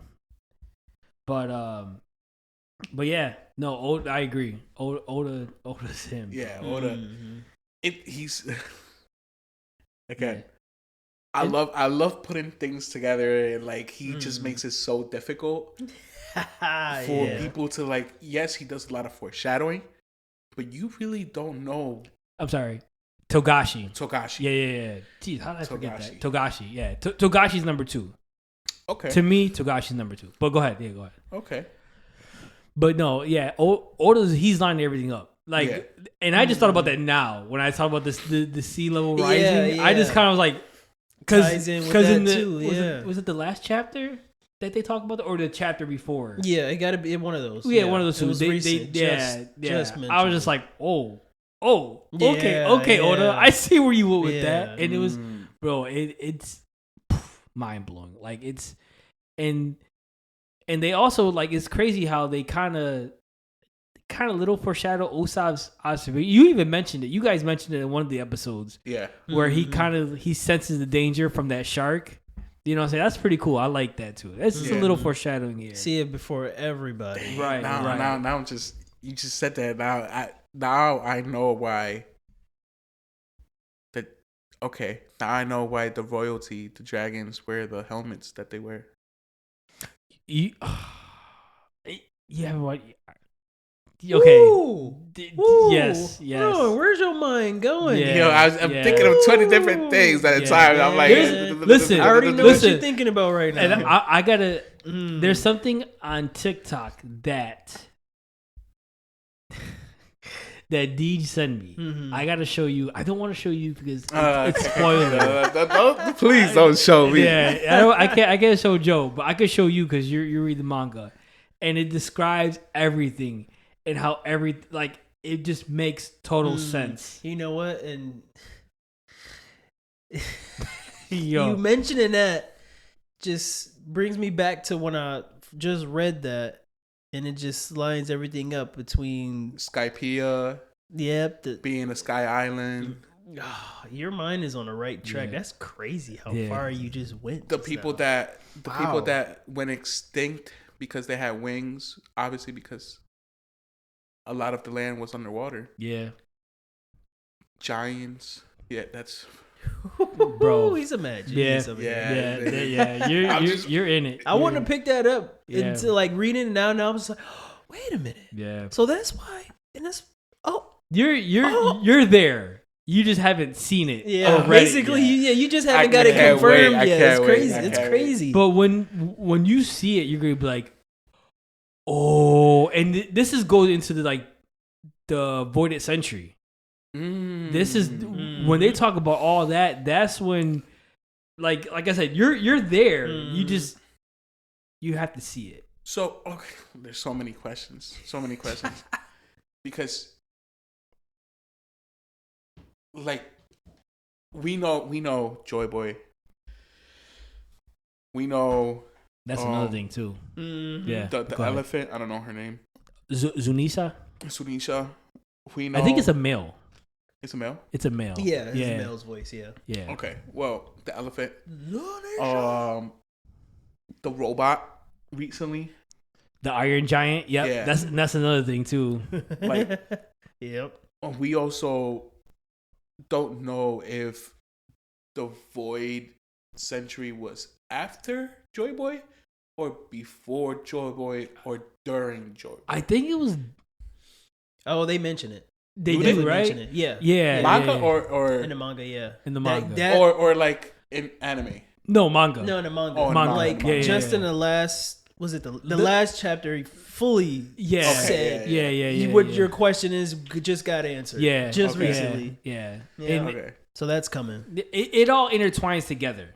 Yeah. The Voided Century, Joy Boy, the ancient weapons, they all intertwine together. Vegapunk is he's airing out dirty laundry. Put it that way. Yeah, like now. That's why they want to get rid of him. Yes, because he knows too much. Okay. That's he knows about the Voided Century. He knows about remember when they talked about like the ancient civilization, and how they keep saying it's rumored that they had futuristic technology and all that.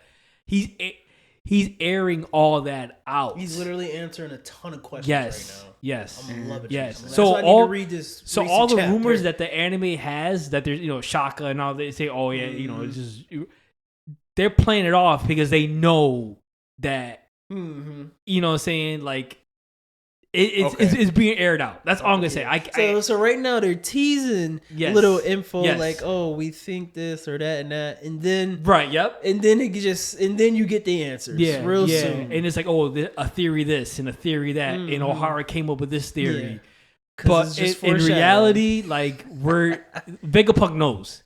To put it that way, Vegapunk knows everything, and yes, that's exactly why they send CP0 to go kill him. Because he knows too much, and they want to shut it down. Stop him before he do what he. Because remember when he went to he went to Elbath because the Giants, they got all the books. You know what I'm saying? Because because people from Ohara were throwing him in the water. So the dragon know, huh?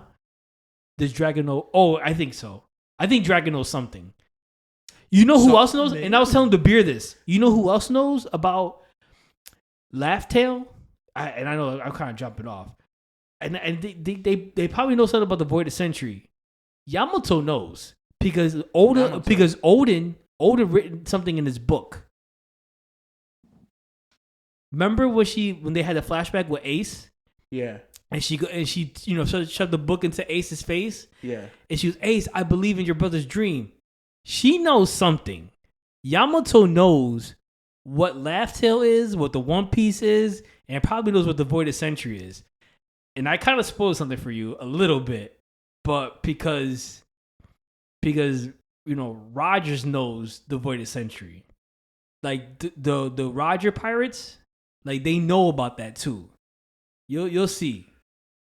Oh yes, it was just mentioned in the last chapter too. Yeah.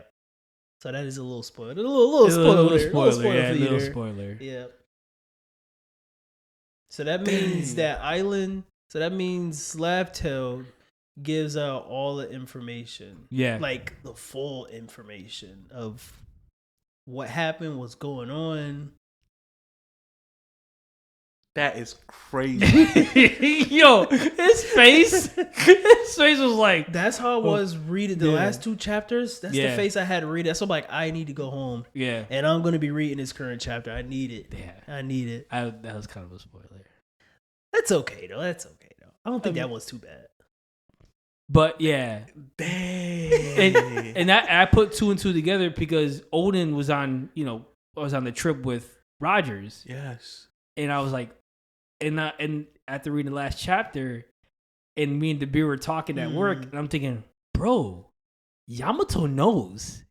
She knows something. Like, she knows, she has to know about the Voided Century. She has to know about Laugh Tale because Odin written in his book. It's been written down by Oda. Like, Odin, I'm sorry. He documented the whole journey when he went with Whitebeard and Rogers. So Yamato knows. She knows. Rayleigh knows. Yeah. Oh, Rayleigh? You said Rayleigh? Yeah. Oh, yeah, Rayleigh knows. Yeah. That was confirmed in the last chapter. He said a little couple words here and there. No, yeah, Rayleigh. So think about what Rayleigh has done for the Straw Hats. Yeah. yeah. He probably mold Luffy because he knows like Luffy can, he's molding him to be like the hero of the world, probably, The only 2 that wouldn't know off of Rogers is Shanks and Buggy. Yeah. Yep. Because they stood behind. Yeah. Yeah. Which is ironic, right? That's crazy. Wait, what? Yeah. This is okay. This is like shocking to me. Yeah. It's coming. It's coming. Wow. You have to read the manga. I want to pick it up, but it's like I know. The anime's anime's so good. Yeah. Anime's so good. Yeah, it is. No, but it's bro, there's so much, and that's a little spoiler, but there's so much to it. There's still so much more. I don't really consider information that we already have a spoiler, because if you just forget about certain things, then that's on you. But information that we already have, right, and information that we could put together, right, yeah. I don't feel that's like a spoiler. Yeah. Well, I mean, I don't know, like. For me, when I found out Rogers knew, and the whole, I was well, shocked. think about it. But it Rogers told everybody, like, the One Piece is real. Yeah. Rogers had to know something. Yeah, like, also, I don't know if they dive into why Rogers died suddenly. It's like, what type of disease did he have? Did he have the same type of disease that Brooks' crew had? He had something else, because he kept away from his like crew members, and he sent his crew members away. Right. As he progressed to like get worse. Right. Yeah. You could see when they showed some of the flashbacks. I think in Wano, you see he was progressively like coughing worse. up blood and stuff like that. I'm like, even the doctor was like, "Yo, you got to take it easy. You got to rest." But the doctor. Bro, I gotta show you that thing on it. The doctor. Yo, bro. Okay, yeah. Okay, so let's talk about the anime. Let's talk about the anime. Flower person. Yo, flower head. But yeah. But no, dude, there's so much. Egghead is crazy, bro. Like it's so good, and it's actually funny. Some parts are hilarious when Luffy calls the holograms holo. It's a holo, and they're going at the parfait. I love it. That was great. Recently, Bonnie is the only name that Luffy has got. I was gonna say recently. that. Okay, have you heard the theory on Luffy and why he doesn't care about anybody else's name? No. Okay, so he just doesn't give a damn about anybody else's name because you're not on his crew or his friend. Okay, but it's funny how because he called Bonnie Bogey. You know? Yeah, he did call her Bogey. And she goes, no, it's Bonnie. Yeah. Like she was like, oh, okay. And then from then, like it's Bonnie. He's been calling her Bonnie. Yeah. You know what I'm saying? So he's given her some respect. You know what I'm saying? In my eyes, it seems like because he calls Kid Jaggy. You know, he calls Law Try Guy. Yeah. He called who else? Roosterhead. Bartolomeo. Yeah, like if you don't press him about what your name is, he's not gonna think about it. I don't even think it's not even that. He just doesn't care about learning anybody's name. That's the theory. Like he just doesn't care about learning anybody's name.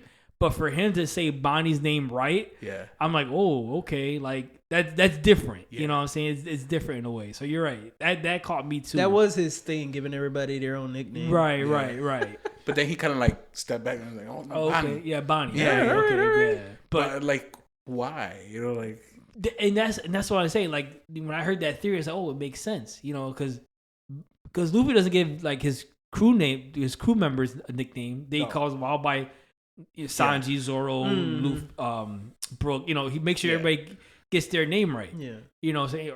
But he doesn't care about anybody else. Like he's like, whatever. But with Bonnie, it was an interesting interaction when I was like, she set him straight. You know what I'm saying? I was like, okay. And so I think he has some respect for her. It's weird. I mean, if I'm going based off the theory that I saw on social media, I just think he has some respect for her. Okay. You know what I'm saying? I could be wrong, but that's how I feel like. The Empress Boa, does he get her name right? I think so. Yeah. He calls her Hancock. Okay. That's her. That's wifey though. That's wifey. Yeah. Well, he doesn't know it. Yeah, he doesn't know. He doesn't know it yet. But yeah. But I think he gets Buggy's name messed up too. Yeah, I think so. Yeah, I don't. He doesn't call him Buggy. I don't think so. No. What does he call him? I can't remember now. Yeah, I can't remember either. I can't. But and then. Yeah, I can't remember what he called. Yeah, it's been a while. I know he got. He called Vegapunk Apple Guy. Apple Guy. Yeah. Old Man Apple, I think he called him at one point. Yeah. Bonchan, he got Bonchan. You know? Yeah, but because that's his boy. There. Yeah. I'm gonna say like anybody he has in his circle, you know, your name's gonna be right. Crocodile. Did he get Crocodile's name right? I think because they had their fight. They had their so he probably has respect for him. Also, Crocodile. You know what throws me off about him? That Sir Crocodile. Yeah. I never really thought about it. Is that what they call him? Sir Crocodile. Oh, okay. Yeah. You think he's royalty? I think so, but never thought. Because Sir, you get when you're knighted. He's the only Sir, right? Yeah. Oh. We gotta wait. It's manga talk. Okay. Okay. Because as you said that, you know what I'm talking about, dude? Yes. What the? Yeah. Did he have an eye patch? Did he? So that's what you were talking about. Yes. I was like, wait a minute. I can't remember. Manga talk. I'm sorry. Okay. Yeah. But he's called Sir. Lot of gibberish. Yes. But he's called Sir. Yes. Yes. So there's only two. Yes. He was. You know what? If what you say is something like Right. Crocodile could be more than just what meets the eye. Because we don't really know nothing about him, right? Not that Crocodile, no, not really. No, we don't know much. Really. But we do know that he has ties to the military, like the Sengoku, the army, to Sengoku. And his strength level, because Luffy meets him so early on that you kind of think of him as like, oh, he not that strong, but he is that. Like his devil fruit is powerful. He's actually he's up there with Dofi. Yeah. He is though, but Luffy just had that advantage with the water though, and his willpower basically, got him through that fight. But not only that, but I think Crocodile, yes, he wanted the smoke. Would he have killed Luffy? Oh yeah, you think so? When early on in Alabasta? Yeah, in Alabasta. Oh yeah, because he killed him off. He thought he killed him the first time. Yeah, okay, I might have to watch that again. Yeah, just like the highlights and like run through. Right. Yeah, it's funny. Okay, I'm glad you brought that up about his power level. Yeah, or because it's a perfect segue for with Lucci and Luffy, the community. Now the community, and that fight was nuts. Yes, but the community was upset because they felt like it was a squash, like Luffy just wiped them. No, clean. But listen, it kind of seemed like he did because, in my opinion, he's above. Like he's an emperor now. Yeah, he's an emperor now. He has the awakening. He has Gear 5. He has he's basically the reincarnation of Nika, the sun god. You know what I'm saying? So of course, and it's nostalgia when they were fighting. You know what I'm saying? Yeah, absolutely. And when he did his Gear 2 pose, that was great. I liked it. The transformation. Ito even talked about the one time. The transformation. I feel it, and he's pounding his. That was dope. Yeah. And then the dash. Oh my god! That whole scene was amazing. It was just great. Yeah, but to me, it had to be a little bit of Luffy whipping Lucci's ass because, it showed that he is like how much stronger Luffy got. You know, and between them two is just like, Lucci. He awakened, he got stronger, but Luffy still levels not a huge gap, but there's a gap. But there is a gap. But it's not huge, but there is a gap. And gap. At the end of it, Luffy was wiped out. He couldn't even fight anymore for a bit. He needed the rest. When you think about it too. It wasn't, like he wiped him and then he walked away like, all right, what's next? He was going all out. Yeah, he was going all out. Exactly. Luffy they both was going all out, but at the end of the day, I feel like if you compare with numbers, like there was at least maybe like a 10%. I wouldn't 10, maybe 15% that Luffy was stronger. Not huge, but still it was. You could see the difference. Yeah, right. You could see it. Yeah. Can I add something? Of course. They were already instructed not to fight. Yes. Yeah. Akainu was like, yo, tell Lucci not to fight. And Lucci didn't give a damn. Yeah. Like you could. This is Luffy right in front of me. I can't let him go. Yeah. Lucci wanted the smoke, and I loved it when Lucci was like, "Hey, what's that thing on your poster?" And Luffy was like, "Oh, I'll show you. You want to see it? You want to see it? I was getting all excited. Hey, yo, Lucci wanted. That's one thing I give Lucci. He wanted the smoke. I gotta rewatch the episode. Yeah. Now. Oh, yeah. Of course, Lucci wants the smoke. But do you think that because he got instructed not to? Oh yeah, he didn't care. He didn't care? No, you don't think so? Yeah, I don't think he didn't care.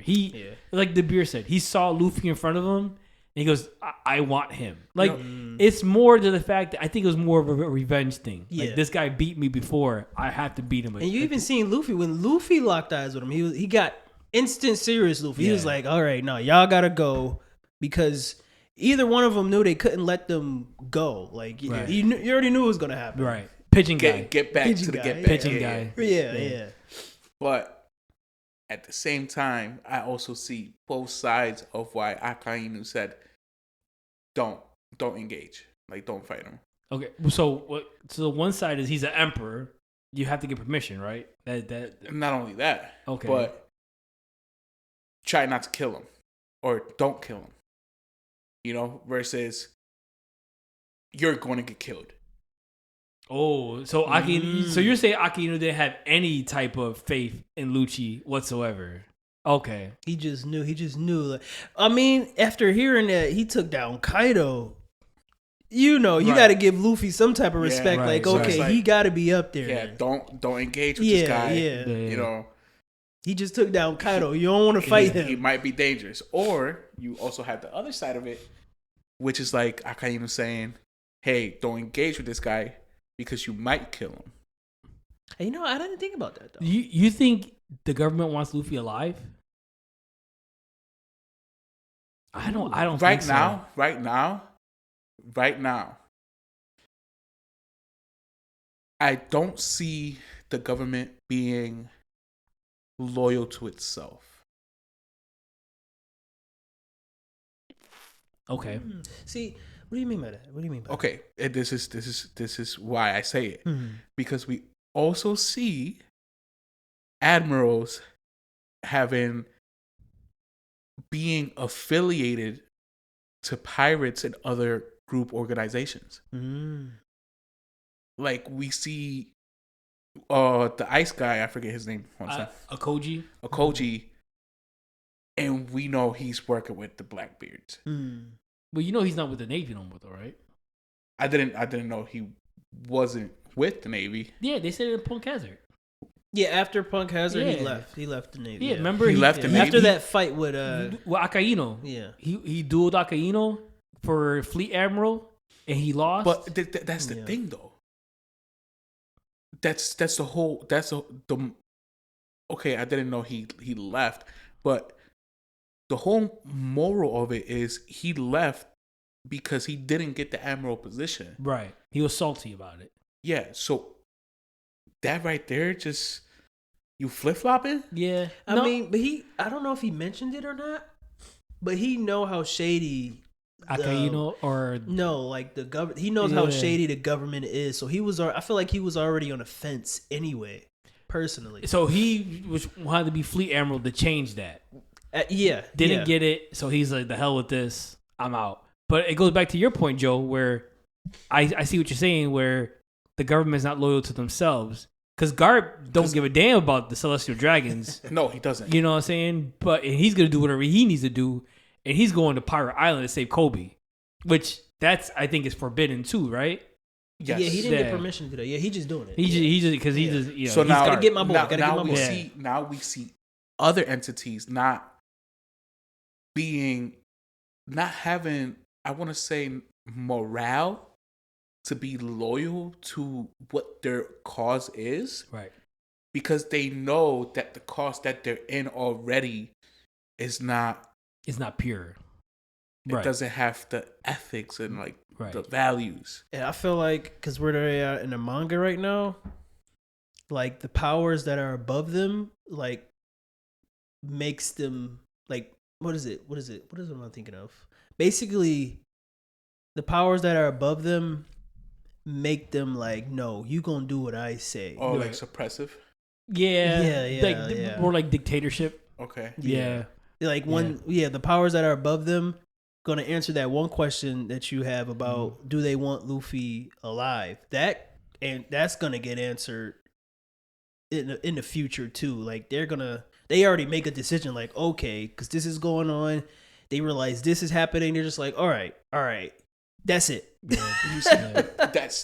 That's where it gets tricky too, because now you have certain, like, there's different types of groups within the government.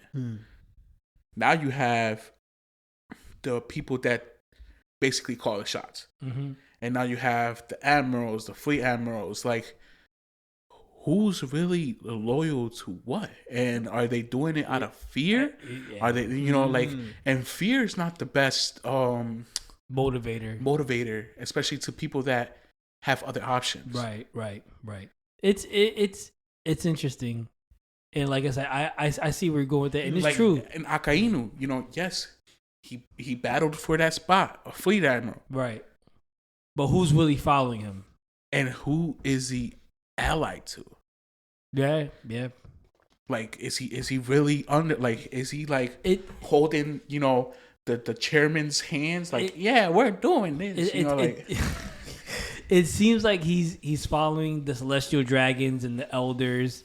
You know what I'm saying? He's trying to be aligned with them and their ideas, because I feel like he's kind of like similar to them.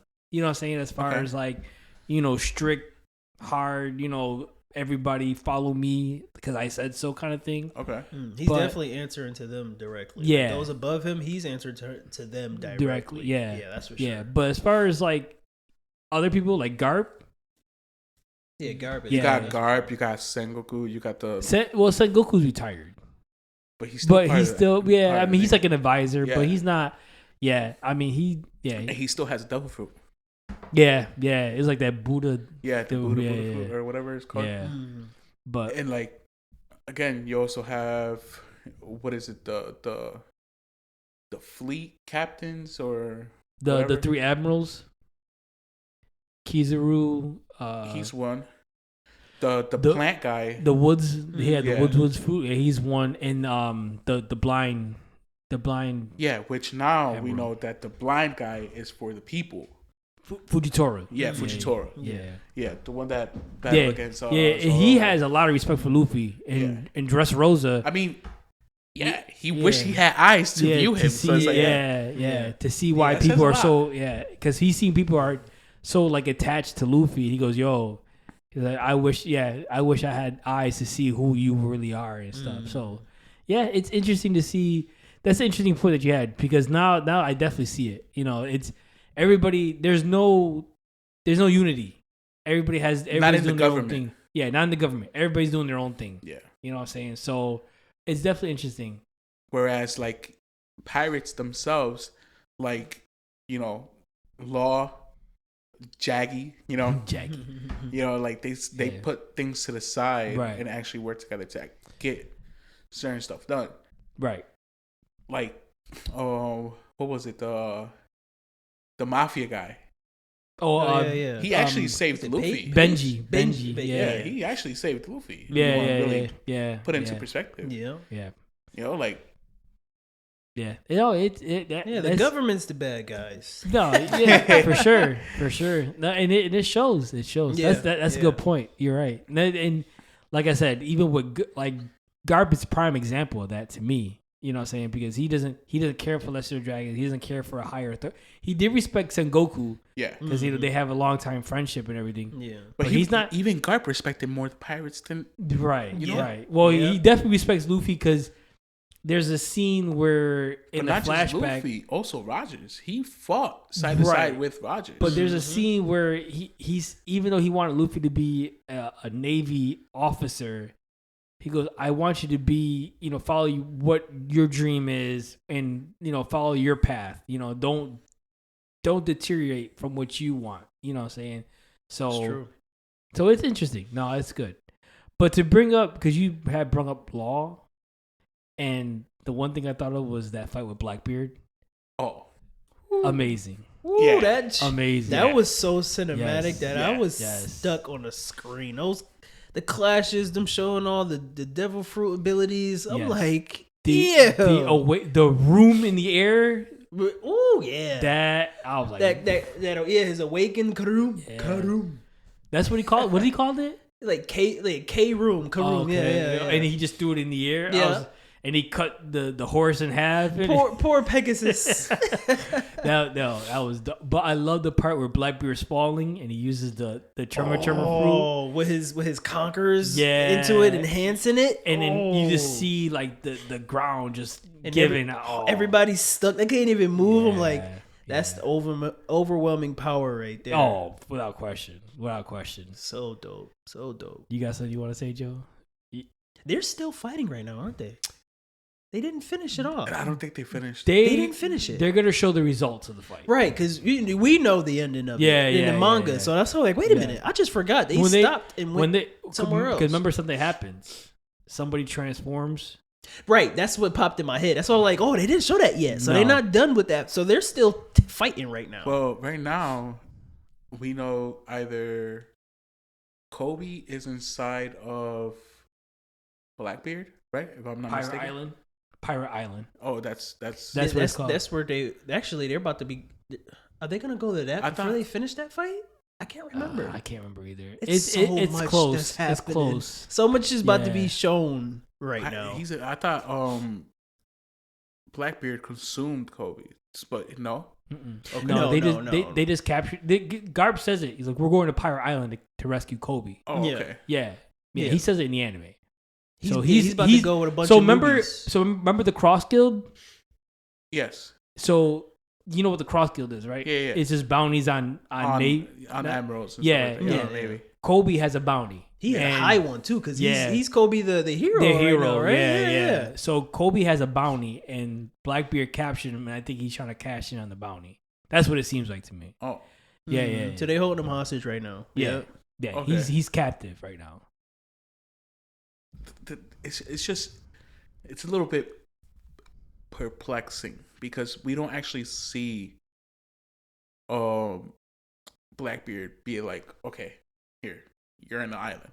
Because we don't see where Kobe actually is. Yeah, they didn't show that part. Yeah. They show him there. So, they're gonna go to him being there. My thought process is Blackbeard resides in Pirate Island, right?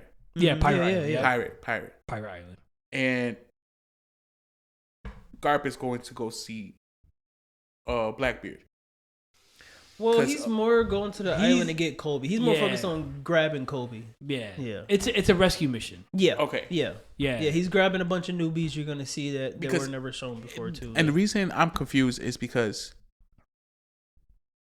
Blackbeard consumed Ace, like put him in like a void cell, and then gave him to the government. Oh, his darkness. Yeah. Oh, okay. That's why I'm like a little. But I'm thinking. Oh, okay. Blackbeard still has Kobe with him as he's fighting. But at the time, he didn't have Pirate Island though. Exactly. I think Pirate Island became his when he became emperor. They haven't even took it over. Huh? He took it over. Yeah. Okay, yeah. So when he became emperor, he took it over. So he was just a warlord. Remember? Yeah. He was a lord.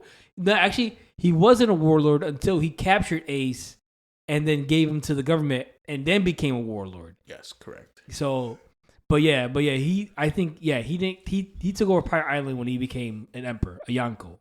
Yeah. So I mean, I guess he had to use his, what was it, dark fruit? I think yeah. To hold Ace down, and it seems like he's doing the same thing with Law, with the way the episode ended. Yeah, because Law kind of like seeps into the darkness. Yeah. But they're gonna show the results of the fight after, and then. But I don't think there's who's he gonna give Law, or is he gonna give Law to the army? He wants that fruit. Yeah. He wants his devil fruit. He want to take it. Yeah. Or he's kind of wondering. I think he mentioned it, like, should I take it or should I, I was just like, he just acting like he won already. Right. That's all Blackbeard does is collect devil fruits. That's all he's doing. He's known as the devil fruit collector now at this point. But it's a lot of juicy stuff when they get back to it. Get ready for that. Right. Ooh. Okay. Right. See, you're asking the questions, and we're not trying to answer them. You asking the right questions, yeah, but you are. But yeah, I'm just like, again, I see why, because even Dofi was the one that really wanted Lost Fruit at first, and slipped right through his fingers. I don't know why he wanted to collect it, because he already had a fruit. And his is broken too. Yeah, the string. Yeah, that's broken too. I know a little bit about Law's fruit. Right. And the theories behind it, I just don't see how Blackbeard could add another fruit to himself. Oh yeah, that just reminded me, like, the fruit had the ability to extend someone's life so they wanted for their own. Yeah, so the celestial dragons, of course, wanted it so one of them or multiple of them can live longer or whatever. I just don't remember. They didn't really get into detail how to use it to do that, though. Okay. Yeah. and then that fruit is valuable. Yeah. Again, the theory behind it is the user has to give his life to extend the other person's life, right? So therefore, that person dies, but that fruit has to appear somewhere else. So that power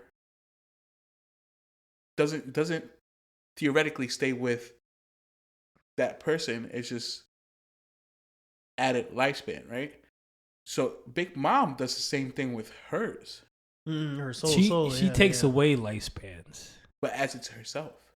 Does she add it to herself? I mean, I feel like it'd be possible. Okay, I don't remember. I don't remember her doing, but okay, that's interesting. So it's kind of the similar concept then. Yeah. Okay. I didn't think. I know it's she's always was it life or life or death? Life or death, right? Yeah, and I always say like she always takes, but I never thought she puts it in herself to gain more life in her, basically. I mean, she could. What does she put it? Where does she? She just takes in away other objects. That's usually they always showed her doing that. Yeah, so if she could put it on any object, does that have to be inanimate? Well, I mean, she does because she does it with her hat. Yeah, that's what I'm saying. Does it have to be? No, probably not. So she probably. Herself. I would have thought it would be like a living thing instead of an inanimate object, but the fact that she could put it in an inanimate object is unique in itself. Her whole island is even her ship. Yeah. Trees talk, So it's just like. And what happens, if she actually needs the souls, right? Can she gather all the souls up? Right. Yeah. It's interesting. She could personally. Yeah, that's interesting. But the fight itself was great, and like you said, like Dabir said, they're gonna go back to it, they should. Something happens in that fight, and it's great. But the way that they animated, they did it justice. It was great. Absolutely, I loved it. But to go back on Devil Fruits, I don't know if you guys caught it, but there's something that Vegapunk said when Lucci and Luffy were fighting. Something about Devil Fruits users manifest themselves through like dreams or something like that. Was it? So I know what you're talking about. It's. I think I missed that. See, it's bits and pieces because he was also saying how Devil Fruits themselves they were dreamt up by people in general. Like people dreamt. Like his theory is Devil Fruits came from humans' dreams and wishes.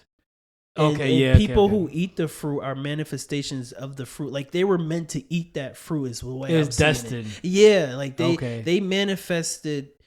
Just that's how did you say it again? That the manifestation of themselves. Yeah, like manifestation of the dreams that other people have or something like that. Yeah, it's like they were meant to be the user of this fruit. It's. So I think it goes back to what you said, Joe, the one time that I think we were texting about it. The fruits have minds of their own because remember, the world government had the gum fruit. That's what they called it. Yeah, they had, and all of a sudden Shanks stole it, didn't do nothing with it. He just had it. Yeah, and then Luffy ate it, and all of a sudden Luffy gets his hand on this, and nobody notices until they grab him. He's just he's all of a sudden he's so hungry he wants to eat out of this little box out of being petty or whatever. Why was the box right there? Right. It's just it's just coincidence. Yeah. Per se, but which is just gonna be makes sense that the fruits and I think you're right that Luffy was destined, or someone like Luffy was destined to have this fruit. He's a descendant. He's a reincarnation of our boy. Yep. You're pondering. There you go. Well, because I'm just thinking. These fruits, they can manipulate souls, and we see it with Big Mom. We see it with Brooks. We see it with who else? maybe even law. Okay. Essentially, like he could switch a person's soul from their body. Right. You know? Yes, yep. There's a lot of soul manipulation, right? And back to maybe the fruits have a mind of their own. And it goes back to my theory of the fruits entrapping the souls. Yeah, and that's probably what Vegapunk's theory was. You know what I'm saying? Yeah, it's he worded it as dreams and wishes, but it's probably like the person's entity, you know what I'm saying, into the fruit that, you know, once you consume it, because Luffy's the reincarnation of Nika. So would you think Nika the sun god or Joy Boy, like his soul was in that fruit? But from my understanding is that Nika and Joy Boy are two different entities. Okay. Right. That's my understanding. Right, because Nika is supposed to be the god of the giants, and Joy Boy, he was actually, you know, he was a person alive. I'm trying not to spoil that. I was about to say something. Yeah. So okay, I see that. But every time, like, you hear everybody say, you know, it's Joy Boy, it's Nika. Like somebody saying, you know, oh, when they see Luffy in his Gear 5 form, there's Joy Boy or there's Nika. You Probably know because the fruit itself is letting out characteristics for it to be recognized. But you don't think the souls are intertwined? That's where the devil fruit. I feel like all both. So that's why this is my theory behind it. Yeah. Okay. And this Continue. And this is why the name was given to the fruit as devil fruit, because it not only entraps the soul, but it takes over the current body with the previous souls. I've seen some theories about that too. Yeah. Like they're like the devil fruit is literally taking over. Like even who mentioned it? I think it was Stella. It was Vegapunk, where he was like, some users can't even awaken zone types because the fruit takes over the user.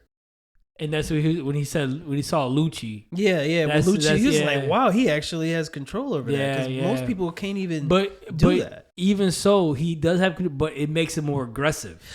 But his personality did change. Yeah, his personality I love the change, but it did change. It did change, yeah. And that's like, you know, it's. See what you're saying, though. I see what you're saying. It's definitely the, you know, is Joy Boy trapped in the fruit? The essence I of feel, Joy Boy. Now that we're talking about this, I feel like Joy Boy and Nika are just connected. They definitely not the same person. They're not the same person. No, they definitely not the same person. Yes, if they're different entities, does lineage matter? And that's where the D comes in. Okay. Ooh, and we still don't have a full answer on what that is yet. Ooh, but we have a little inkling. Yeah, just a little inkling. A D. Ooh. Yes, that's what that's coming up. Actually, it might be in the new chapter. No, King Cobra. Oh yeah. Okay, I know what you're talking about. Yes. Yeah. So that's coming up.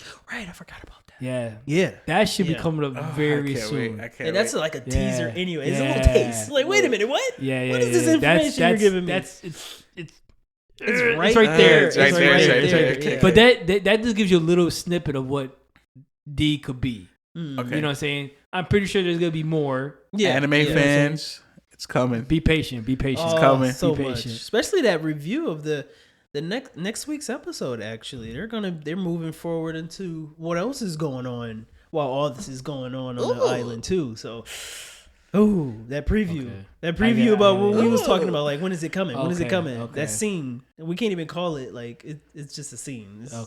It's gonna break the internet. So really, one of many things. Yeah, that they showed a little snippet of that. Them two.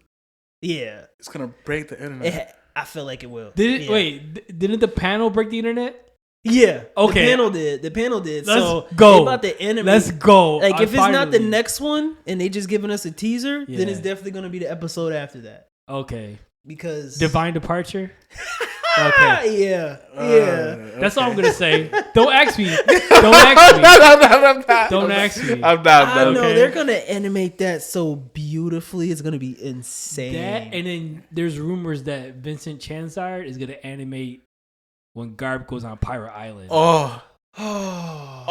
Who sent me that? One of you two sent me that on IG. I think it was me. Yeah, it was you. It had to be one of us. Yeah, because I'm excited for that. Yeah, they said he goated. Because what Garp does on Pirate Island makes so much sense to have Vincent Chanzard animate that, because his impact frames are like, I didn't even really think about the impact frames with what we know is coming. Yes. I was trying to tell Lito about the impact frames. He's like, "Oh, I've never seen those." I'm like, "Bro, seriously?"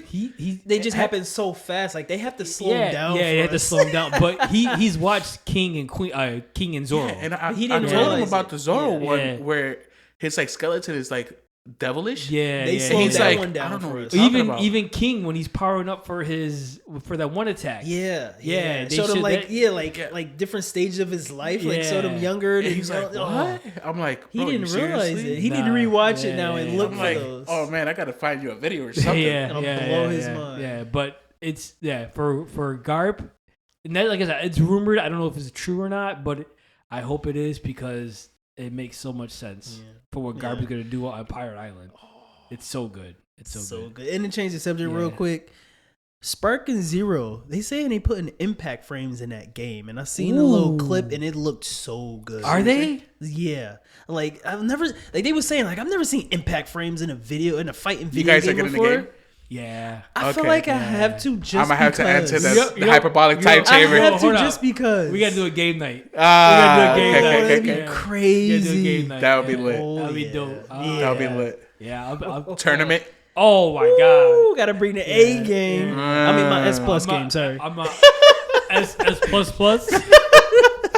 I'm about to go to the type of like time chamber and train. Yeah, for real. Exactly. I'm right here. This is my Tenkaichi Budokai. Where you at? I just need to know what controllers we using so I can buy that controller specifically to train with. You're on PC now. Yeah. So I gotta buy the right controller. Okay. We'll figure it out.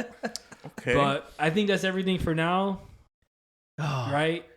That I can think of. Yeah, because we can keep going. With the Egghead Island right now so far. Yeah. So far, yeah. Good, but without even spoiling any. Right. I think I've said too much. We get. I feel like I got close to spoiling stuff too. The copies though of everybody. The XP was the Sephrons. Yeah, the Sephrons. Oh yeah. I like it. You like it? Yo, they're OP as hell though. And I see it. Yeah, so it's interesting to me that they, was it Lilith was like, these are the strongest beings, basically. So they have, what was his bloodline called? Whose bloodline? King, yeah. Oh, what was the name of them? The Lunarians. Yeah. So they're supposed to be the strong, or they were, or who knows? They might be hiding somewhere. I feel like they are, of course, because King's. He's not that old, really. He's got to be like 30 something, maybe. I mean, if you think about it, people from Skypiea had wings too, but they were smaller. Yeah. They supposedly supposed to be the strongest race, because the natural flame, the black wings, the brown skin. They're just naturally stronger than everybody. Yeah, the theory about they were living on the Grand Line before the Celestial Dragons kicked them off. I don't know if that's a theory or that's fact, but I feel like it's a fact. It sounds right to me. It sounds like something they would do, really. Yeah. And then, so what is it? So they have that blood plus the artificial devil fruit combination. There are some and OP. multiple devil fruits, because remember wait, what? Because Jimby, remember he dove into the ground. Yeah. Wait. No, it's just that's the one devil fruit. I thought he had multiple. No, but the beam, but the laser beam is I think it's like a cybernetic addition, basically. I don't know why I thought he had two. You're right. I was like, wait a minute. I was like, whoa. My bad. Yeah, you're right. My fault. I thought he had. He has Fishman karate too. Yeah, but that's just his ability. That's his technique. But he could control water. Essentially. Yeah, he still could control water droplets too. That's not a devil fruit. No, yeah, but no. But I get what you said. But that for some reason, karate though. I wish I could learn that. For some reason, I thought he had multiple, and then you're right. Because you think he was using laser beams, then he's swimming through stuff, and then they have all these abilities, and they're still children. They're still young. Yeah, that's crazy. And they don't even know hockey yet. On top of that, and they're that powerful, which blows my mind. The only thing too is that those abilities are not the originals. That's true. Yeah, even Vegapunk said he don't even know if they can awaken because they're not their originals too. He did add that. He said it hasn't really been tested or shown. He doesn't know if they can awaken because they're not the original. And how many of them are there? It's supposed to be all the former warlords. Yeah, all the former warlords. They only got the 4. Yeah, they only showed the 4, but the other ones they're elsewhere. I forget where though. They only show us like a panel, right, in the manga, and they kind of they showed a panel, but they didn't really show them doing nothing of the other ones. Oh, like it was all 7 warlords. I must have missed that. It's just one panel. Like they didn't Shanks have one. No, he's not a warlord. No, only the warlord. He was, wasn't he? No, Shanks was not that I know of in the anime. Oh no, he wasn't. He wasn't. Yeah, he's always been a Yonko. Yeah. Okay, I confused the two. The Yonkos and do you the know the original warlords? Real quick, can you name the original warlords? The original 7. The original 7, yeah. The original 7. The original when the anime first started. There you go. Okay. Easy. Look at that. So it's He got it. Yo, and your dad's listening, so if you get it wrong, you know he's gonna text you. Oh yeah, I'm never gonna hear that. Hawk. Yeah. I forget his name, but the guy with the zombies. Gecko Moria. Yep. Hancock. Jinbei. I want to say. Oh, your dad! You did man. Field day. That's only. Your dad's gonna have a field day with you, bro. That's only 4. You got 3 more. You got 3 more. Man. I can't think of any of them. It's okay because I forget that they were warlords, so I don't even blame you. Like I forget the other ones, like a couple of Buggy? them. I forget. No. Eventually he did become one, but no, he wasn't the original. Mm-hmm. The first 7 that they. You want me to fill in for you? It wasn't Blackbeard. No. He came in after. Yeah, he came in after. You want me to fill in for you? All right, yeah. Crocodile, Dofi. Dofi, I forgot Dofi. Yeah. You end up forgetting, yeah. And Kuma. But Kuma's on the island though. You probably didn't really think about it. Yeah. They got a version of him. Jinbe, Boa. And I did see Kuma. Jinbe, you kind of forget because he's everywhere on the island. Jinbe, Boa, Gecko Moria, Dofi, Mihawk, Kuma, and Dofi. Did I say Dofi twice? Probably, but it's okay. Not Dofi. Crocodile. Yeah, yeah. And Crocodile, and now the original. Well, now it's all abolished because Crocodile and Dofi took advantage of it. But like the only ones that they I think replaced was Crocodile and Moria. Crocodile, Moria, and is a Dofi one. Oh, Dofi was replaced too? All 3 of them together. They were somewhere else though. I just can't remember where. It was just a panel. They didn't show them doing nothing, but they might. They spice it up in. So anime. they created the Sephiroth are the original 7. Yes. Okay. Yes. So the other 3, they're somewhere else. I just can't remember where. They show like a panel and then they go back to. It happened so long ago. I can't remember. But I've seen them though, because it got the brown skin, the wings. They had their faces. They were young. I was just like, whoa. Yo, pops, text him. Yo, pops, text him. Get on him. I didn't put 2 and 2 together. Yeah, I always forget. The one I always forget is Kuma. I always forget Kuma's a warlord. He's all over the island, so you kind of forget. Yeah. I forgot Crocodile was in there too. Yeah. So Crocodile and Dofi, I forget that they were in the original. You forget Dofi's a warlord? I forget. Yeah, I forget too. Like especially after I can't say DeRosa. Yeah, like after that, like I forget he's a roller because I just think about how everything that happened on that island. Yeah. No, I can't forget Dopey. Oh, like, can't forget him. But I just forgot he was one of the warlords. Because he was on top of somebody, right? Boa, his wifey. He was. When they really introduced Dofi, he was in the war. Oh, the Whitebeard.